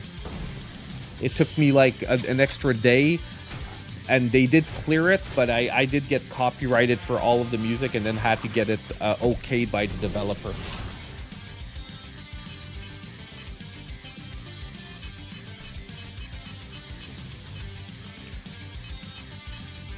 It is honestly, it's the action is visceral. It is fun.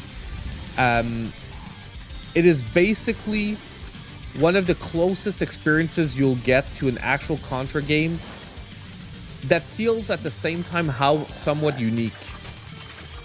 Yet at the same time, if you would have told me this is a real Contra once again, and I've said it for a couple of other games, but there are 1 or 2 other games like this, you would also believe that this was actually made back in the day by Konami.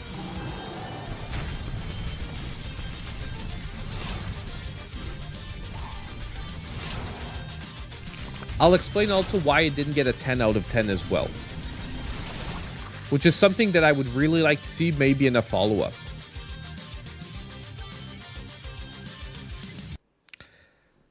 So there you have it. Iron Meat. Amazing action game. I did a full playthrough on stream. We played the whole game from beginning to end. The controls extremely responsive. The pixel art is amazing. The weapon variety is a ton of fun. The levels and boss designs are over the top, just like you would expect for this game. They are also very diversified in their tactics. There's built-in unlockables in the game, which motivates multiple playthroughs of the game. Like, you unlock new skins for your characters, and you have to do multiple playthroughs to unlock them all. Really pushing for that. There is a co-op play, local co-op play for 2 players. Works absolutely fantastic. The only thing that I would have liked is that the one problem, not problem, but the one thing keeping this from being like a 10 out of 10 is there was a lack in gameplay variety, because you often get on this like sort of jet scooter, or like flying like jet thing, like like a flying motorcycle.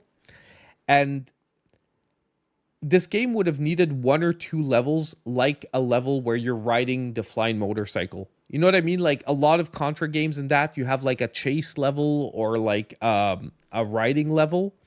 And there wasn't any of that in the game. And it was really like a missed opportunity, because you even see him jumping on the speeder. This is the word I was looking for, was speeder. You see him like jumping on the speeder, taking off. So I'm like, oh, nice, we're getting a speeder level. And then the next level, he just jumps off the speeder and the level starts normal. And I would say that would have pushed it to a 10. Because although the levels were great, they were all just pure run and gun levels. And that's it. So, yeah, but not a Battletoads style where it's like it basically stops your run every time you get to it, but more just like a Contra version where it gives you the run and gun feel, but from a different perspective. So, Iron Meat is an awesome game coming out on the 26th. If you like these type of games, definitely check it out. Next, we are going to be jumping into Silver Axe, The Honest Elf. Now, this is a game I'm medium on, but I do want to take a quick look at the trailer. Not too sure what to expect. This game is also coming out on the 26th, and it is going to be $18.99. So let's take a look at the trailer.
Perfect. So Silver Axe, The Honest Elf.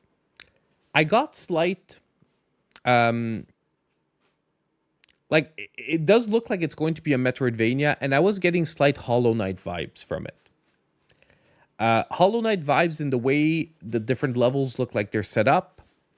However, I'm very, very worried about the actual controls feeling floaty and unresponsive. Because there's different action scenes where it looks like, and we're talking about looks, so I don't want to say that the game is floaty and unresponsive because I have not tried it. It just gives that feeling where it can make or break this game.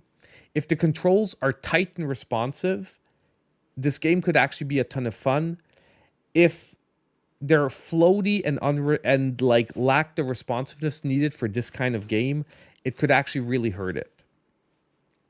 But I do think this game can have potential. I'm just going to be honest, there's so many awesome games that are coming out in the next little while. If it is a decent game, it could get lost. But I will keep an eye on it. I unfortunately know I will not have time to play it this week, but I will keep an eye on it. And if we can pick it up on a good sale early, I might pick it up. $18.99. So it is a little expensive to take like a blind, a blind test on, but nonetheless, it could be worth it. So I'm going to be looking for either review codes or possibly trying to pick it up on an early sale. Honestly, if there wasn't so much coming out this week, it would have been the kind of game I would have picked up and played on stream. We're just not gonna have time. We're just not gonna have time. You know what I mean? Like there are other games I'm gonna play before this on stream. Now, whoops, this is the one we just watched. This is the next one we want. Now, the next game looks absolutely beautiful. Also coming out on the 26th. It is Astria, the Six-Sided Oracles, coming out on the 26th, and it will be selling for $24.99. So it is expensive for the indie games, but it does have a promising gameplay style. So we are going to take a look at Astria.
Honestly, it looks absolutely beautiful. They're like, the art style looks absolutely phenomenal. Yeah, me too. Me too. I don't know why I didn't put that full screen. My bad, guys. But yeah, no, the game looks absolutely beautiful. It is, it's a turn-based, it's a roguelike with dice mechanics. And there seems to be even a deck here. Like, it looks phenomenal if the gameplay delivers. If the gameplay delivers here, I think this is going to be an extremely interesting game. Once again, timing-wise, though, it is... Like I said, I find it rough that games come out on the same week as such a huge Nintendo property. And I understand, like, the games have to come out too. And if you're not against this game, you're against another one. But let's be honest, it is going to be the biggest release for Nintendo for this holiday season. So I would have tried to stick as far away from it as possible. But nonetheless, Astria, the Six-Sided Oracle, looks freaking amazing. I'm really hoping I get to play this one. And you know when I said, like, I don't have time to play the Silver Axe, the Honest Elf, it's because I would play this one first. Like, if I do have any spare time, I will play Astria before I will play that, even though they both look like they have potential. Now, the next one we're going to look at is going to be coming out on the 26th as well. This one looks like a fun arcade style game. It has a sales price of $19.99 and is called Go Mecha Ball. So let's take a look for Go Mecha Ball. Very different style of game than the ones we've looked at so far. Probably not as deep of a gameplay as the ones we've looked at so far either, but I think it still has an interesting style to take a look at. And I am muted. Let's start that over.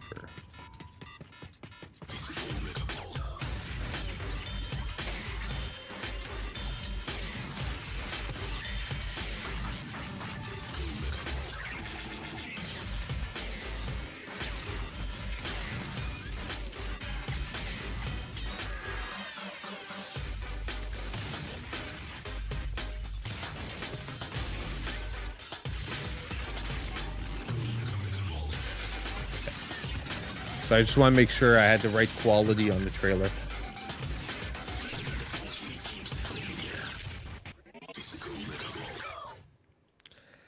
Now, this is basically a twin stick shooter with pinball mechanics. I think that if you're looking for a more simple action-oriented game, this one, yes, it looks fun. However, I will be honest, this one I would definitely wait for a sale. It looks fun, but I'm not sure $20 is what I like. Obviously, I'm a review channel. $20 on a game isn't a problem, okay, for reviewing a game. But if we're talking about just as a player, to me this feels like the game that I'll wait till it's about $10 to pick up. But obviously we're gonna have to wait till the game is out to make sure that even at that price it's worth it. But I do have a feeling that this will deliver a fun experience, feeling original enough to really make its place in the gameplay style. On top of it, it is a super rare original, and I'm just gonna say they have a pretty decent track record. Super Rare, by the way, they are the ones who made Grapple Dog. Okay, it is their publishing company that well, they made it. They're a publishing company, but Super Rare, their first release was Grapple Dog. This is another one of their release with Go Mecha Ball, and it is a original. I do think it has a lot of potential. They haven't had like a big miss yet. They've had like one of their games was like a 7-ish, but the other games were generally pretty freaking solid. Okay. Next, are we still on the 26th? Yes, we're still on the 26th. You're gonna see it's like pretty freaking crazy how many are on the 26th. Next, we have Worms Armageddon, the Anniversary Edition. We're gonna watch the trailer. Worms is Worms. This is the remake of one of the best Worms games out there. If you like quirky strategy games and you haven't played Worms yet, please do. There's already one on the Switch that is on sale all the time. Just don't pick up the stupid Worms Rumble, okay? Please. It's WMD that's already on the Switch. And it goes down to like $5 or $6 normally. And after you're done with Worms WMD, you can pay. Armageddon is a rehashed, enhanced version of probably the best of it. The best Worms game. The year was 1999. The world stood on the brink of a catastrophic upheaval. Whispers of Armageddon echoed through the streets. The hour of reckoning had arrived. War is hell!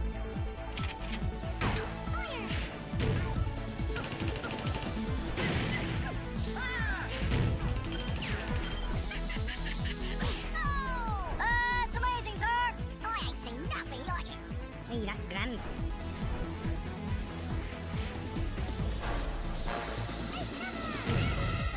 Many moons had passed since the worms went to war. Onwards and upwards, bigger weapons than before. Boggy B took cover. He shivered on patrol. And I'm so sure I'm gonna get so copyright struck for so many of these trailers. Then came the nuke and the disease tumbling down. If the bug didn't get you, you'd probably drowned. But the worms battled on through hunger and pain, living to fight, just to victor. I'm gonna spend my whole day tomorrow like basically muting trailers. Could you possibly have bought? But spare a thought for Boggy and with it his friend. So fight with their honor and fight until the end. But basically, we're gonna wait till the trailer ends. It's still it's halfway there. So far, Silver Axe is the winner. You have some. I'm not arguing with you. But I'm just saying you have some interesting taste, Rupusaki.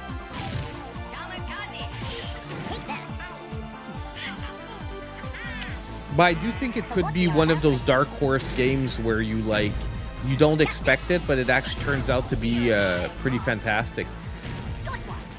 Don't forget that Hollow Knight was a $15 Metroidvania that no one knew about when it came out, and it turned out to be like one of the massively best reviewed games in quite a while.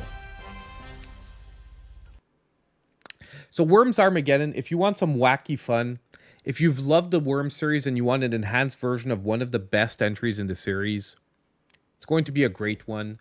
It's going to be selling this one for $24.99. I do feel it's very steep for a remake of a very old game. Once again, this one I would be waiting for a sale. Okay, I would be definitely waiting for a sale on this one. Next, we're going to be talking about a second game that I have already played and that I'm no longer embargoed to talk about, and that is Cash Cow.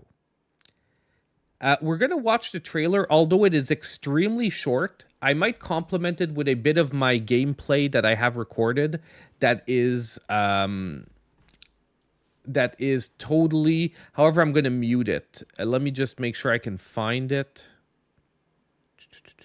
Yeah, here.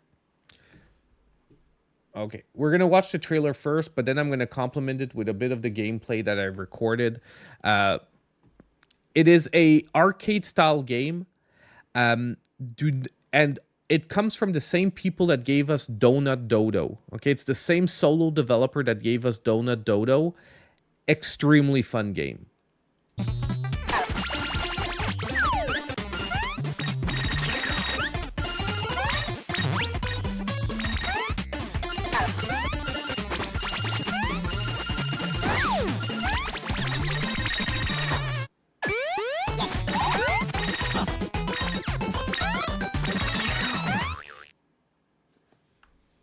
Okay. So it's hard to get a style of the game. So like I said, I'm going to play my gameplay of it while I talk a bit about the game.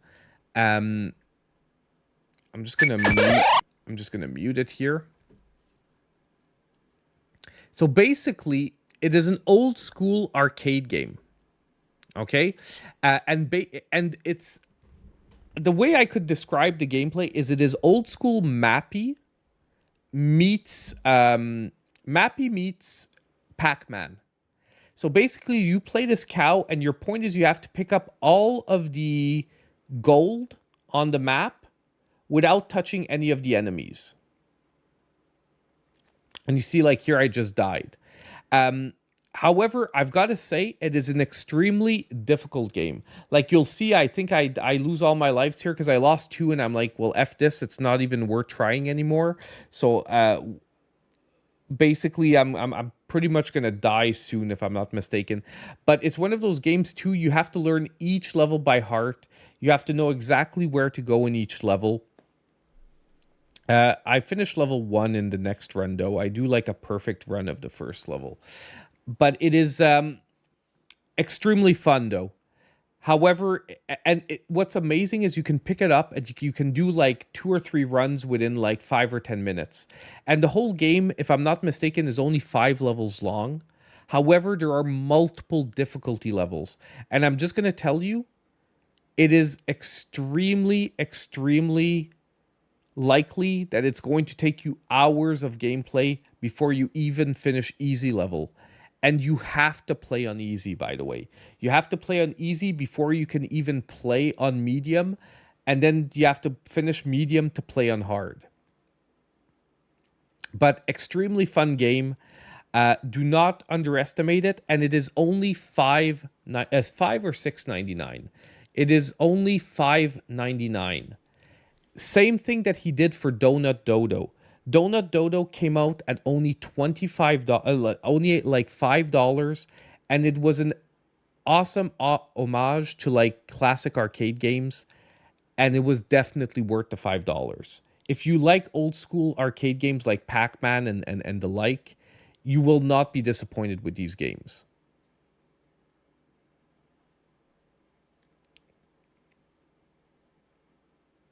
But give me just a sec. So, because I just wanted you guys to see, like, level 2. Level 2 kicks it up like a crazy notch. Yes, okay. So I finished level 1. Level 2, you start getting trampolines. I only finished level 2, like, twice so far.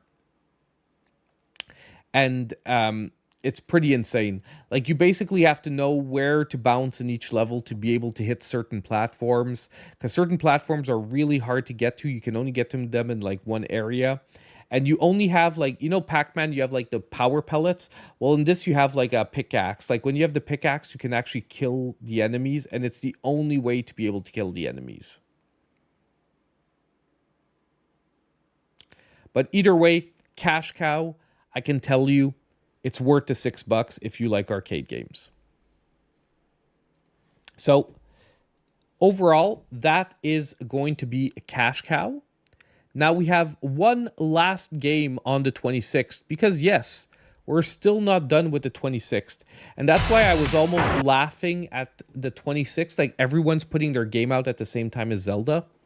But we have another game, Night Slashers Remake, which is low-key one of a very underrated beat-em-up on the Nintendo Switch. You can actually pick up the original Night Slashers on the Nintendo Switch. It's in the arcade something classics, but it is actually a really fun beat-em-up, although very short because it is an arcade game. I'm honest, I'm not sure how I feel about this remake. We're gonna watch the trailer together, but I'm not sure how I'm feeling about the remake. Something about the art style is not landing with me, especially if you know the original game. But let's watch it.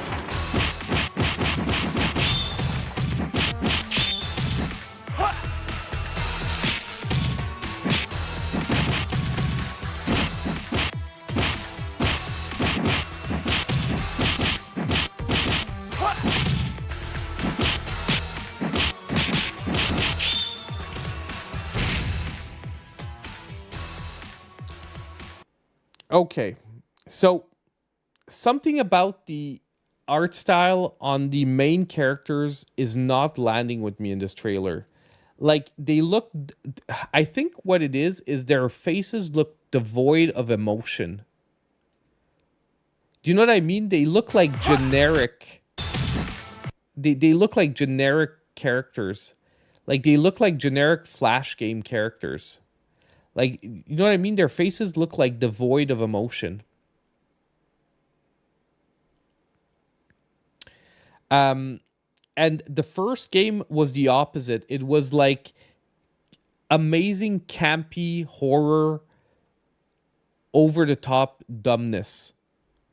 But I'm going to reserve my final judgment till I actually play the game. But this remake is going to be selling for $9.99, and it is our final game that we're covering today that is going to be coming out on the 26th. Now, we're not done with our games yet, however, because we do have other games, but the next game is coming out on the 27th, and it is another Game Mill game. So this one will come with a warning that it could be good or it could be totally awful. And it is another game that we saw in the latest Partner Direct. Not yet, but it is coming. Don't worry, Champ Dancer. Did not forget about it. And it is Looney Tunes Wacky World of Sports. And what's funny about this is this one has me more excited than Mario Strikers. Because Mario Strikers turned out to be a really bad game, and hopefully this game can offer us a little bit of fun. However, once again, as usual for Game Mill, it is crazily overpriced at $49.99. Way too much for this kind of game. But let's take a look. Looney Tunes Wacky World of Sports, where your favorite tunes will compete in your favorite sports. Basketball, golf, tennis,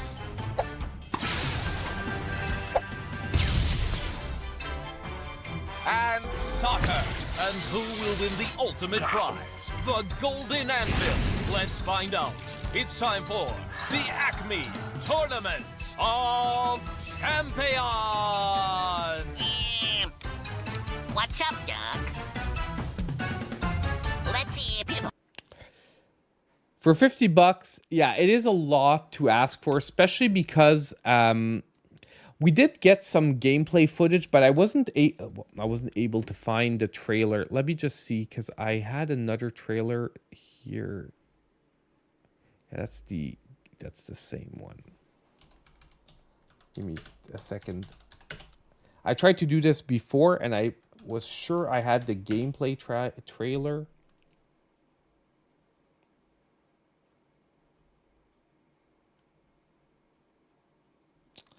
Oh, I think we have here. Sorry, you guys are going to get an ad quickly, but after that, you're going to have it. What I'll do is I'll mute it during the gameplay. Here we go. However, the game, I'm going to be honest, so I'm going to just keep talking while, like I said, we're going to mute it while the gameplay plays. The gameplay somehow looks promising. It looks like it could be fun. However, at the same time, it doesn't look $50 quality. But that is a reoccurring thing with Game Mill, is they try to sell you games based on huge licensed properties for very high prices, and the quality can be very mediocre at times. So, once again, I would definitely say wait till this one, a review comes out for this one. But nonetheless, I still wanted to highlight it because, look, Karate Kid took me by surprise, and it actually turned out to be a decent game, although not worth $40. So who knows, Looney Tunes might do the same thing for us. Now, our before last game, finally making Champ Dancer a very happy person, is Ray Natis, which is coming out on the 27th. So it is not the 26th, it is the 27th. It is going to be $59.99, and there is a free demo available on the eShop. Now, this looks like a very promising game. It is coming from Nippon Ichi America, which are a very good RPG development company. Let's take a look. Now, yes, it is the PlayStation trailer, but it doesn't really matter.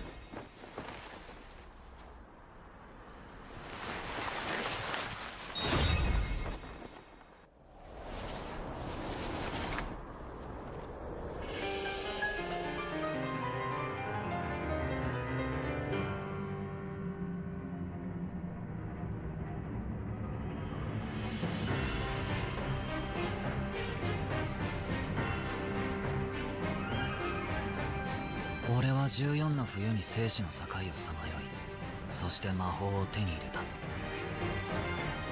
魔法使いは出る杭なんだ。魔法使いの生きづらさは同じだから。私たちは魔法機動隊に所属する。いわば政府公認の魔法使い。ルブルム中毒者が違法魔法行為。逮捕。危険魔法使いは成敗してくれるわ。夜の渋谷のカオス、それが人を引きつけてやまな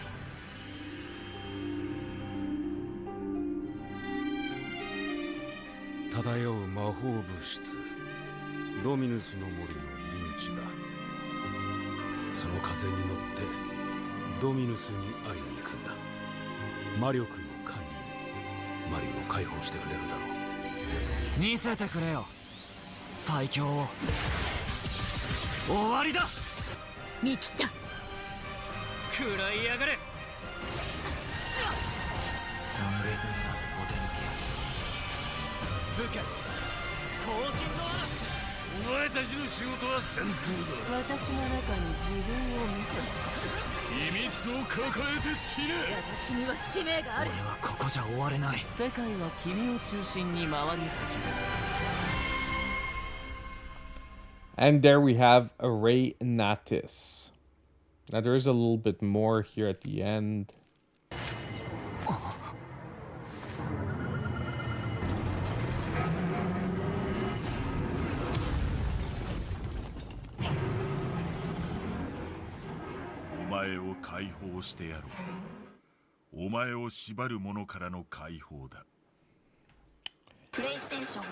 Now, I'm going to be honest, I'm getting a lot of...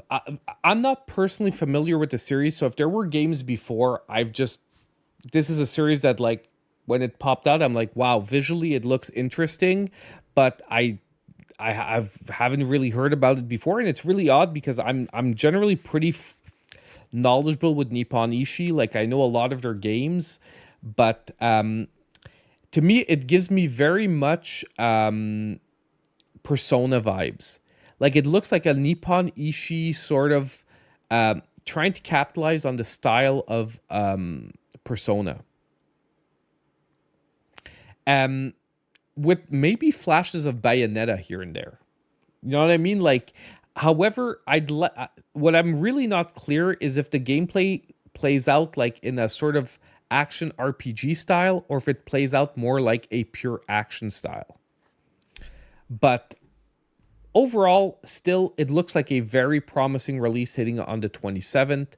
It's just a full price $60 game at the same time as Zelda, like a day later. Once again, sort of a tough sell. Tough sell, and you're setting yourself up for a hurt. And Nippon Ishi do that often, where they set themselves up for hurt. And yeah, that's pretty much it. Okay. Last game for today is going to be a game that, once again, I'm sort of on the fence about. It is Planet Tiles, coming out on the 30th. The game is going to be $12.99. It does look like a fun, more relaxing puzzle type game. So let's take a look at this one, and it's going to be our last game for today.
I don't know why this week I'm forgetting to put them full screen.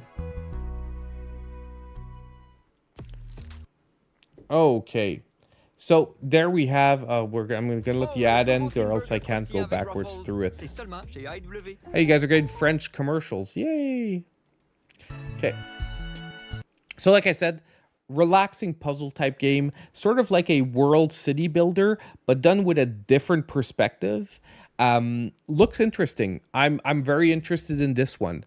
I do think I'm definitely going to try and pick this one up, especially that it's coming out like a few days later, and I most likely will be able to clear up my schedule at that point for a quick game like this that most likely I'm going to be able to like knock out in a few hours.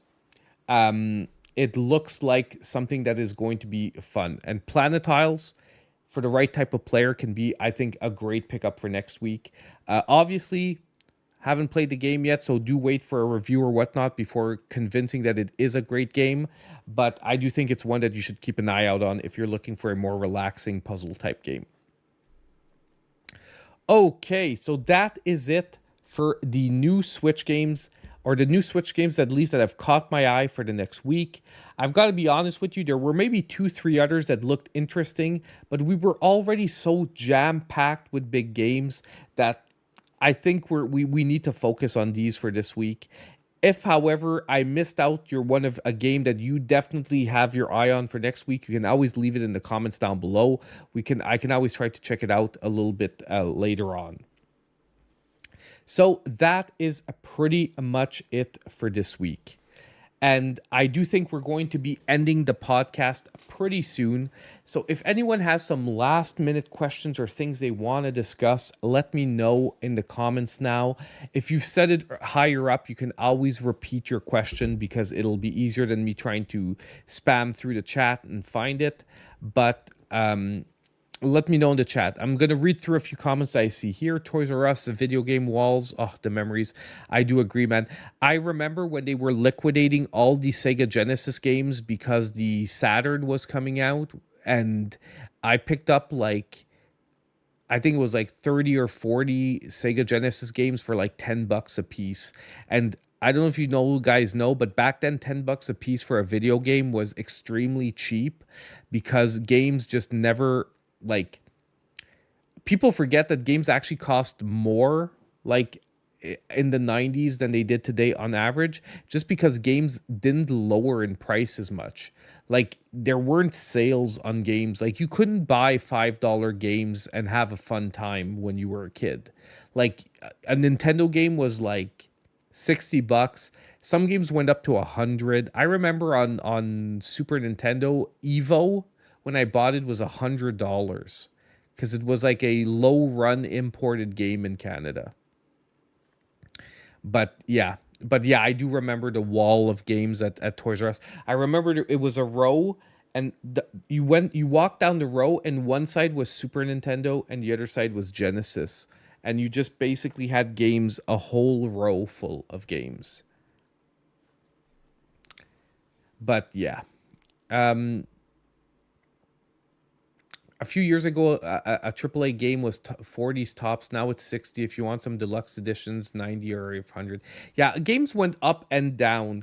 And I do agree that right now, like, what companies are really pushing that is annoying are the special editions and the early accesses. Both those things just need to stop. Like, charging people more to play the game like 3 days early is just stupid. It's just pure stupid.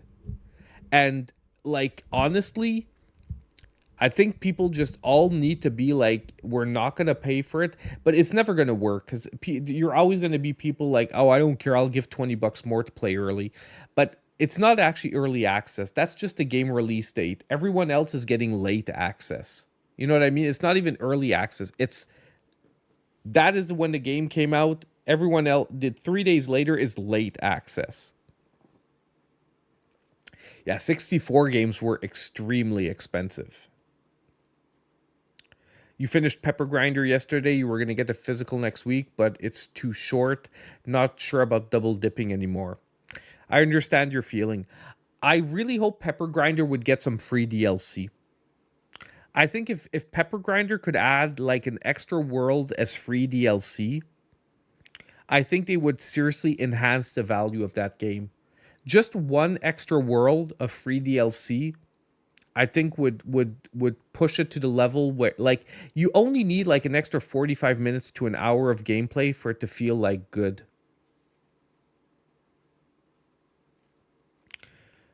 You got Super Metroid on sale at Toys R Us in 95. That's awesome. Yeah. Thank you for putting you on to Silver Axe or Kusaki. Glad you got family in Montreal. That's awesome. I was actually, I live really close to Montreal. I went to the Old Port last weekend, which is one of the things that set me like behind on videos. On Saturday, I spent the whole day with the family at the Old Port. We went to Poutine Montreal, had some extremely overpriced poutine, followed by some extremely overpriced Ben & Jerry's ice cream. Was an extremely fun day, but it was an extremely overpriced day. Yes, I am ready for hockey. And we've got an excellent pick this year. I'm looking forward to finally being excited for Montreal Canadiens games. Honestly, I'm gonna be honest. I've been watching the last couple of years, but I haven't been excited for the last couple of years. And I feel like this year, I'm gonna be excited. You live in New York City, or New York State? Because I love New York. I've been a couple of times now, and we want to go back. I almost was going to go back to New York for Thanksgiving. Canadian Thanksgiving, not American Thanksgiving. Just so we clear that out. It's two different dates in Canada and the US. But there was a possibility I was going to New York for Thanksgiving. It's looking less likely now, but we were looking at it. I love New York City. It's one of like my favorite places so far in the world, I would say. It's an awesome place. And I'm gonna say something that maybe a lot of people. I've met some, because a lot of people like New York often gets a bad rap for like people being unfriendly and whatnot. I'm gonna tell you, I've met some extremely friendly people every time I went to New York. I've managed to strike up like random conversations with peoples in stores, like not people that work in stores, like other patrons of stores while I'm in stores, and no one's been like the typical New Yorker of like FU stuff with me so far. So far. Yeah, like, and you know, obviously I don't go around trying to talk to every person, but like, I don't know, I get a vibe. I got an extremely friendly vibe from a lot of people while I was there. I had, so for everyone that says like, but I do agree, like when you're walking down the street, if you're sort of like trying to take pictures in the middle of the street, it's not a city where people are going to go out of their way to make sure not to ruin your picture. And but at the same time, I don't think anyone should go out of their way to not ruin your picture. Like I think people taking pictures in public, it's your job to try to make it happen, not people to walk around you. You know what I mean?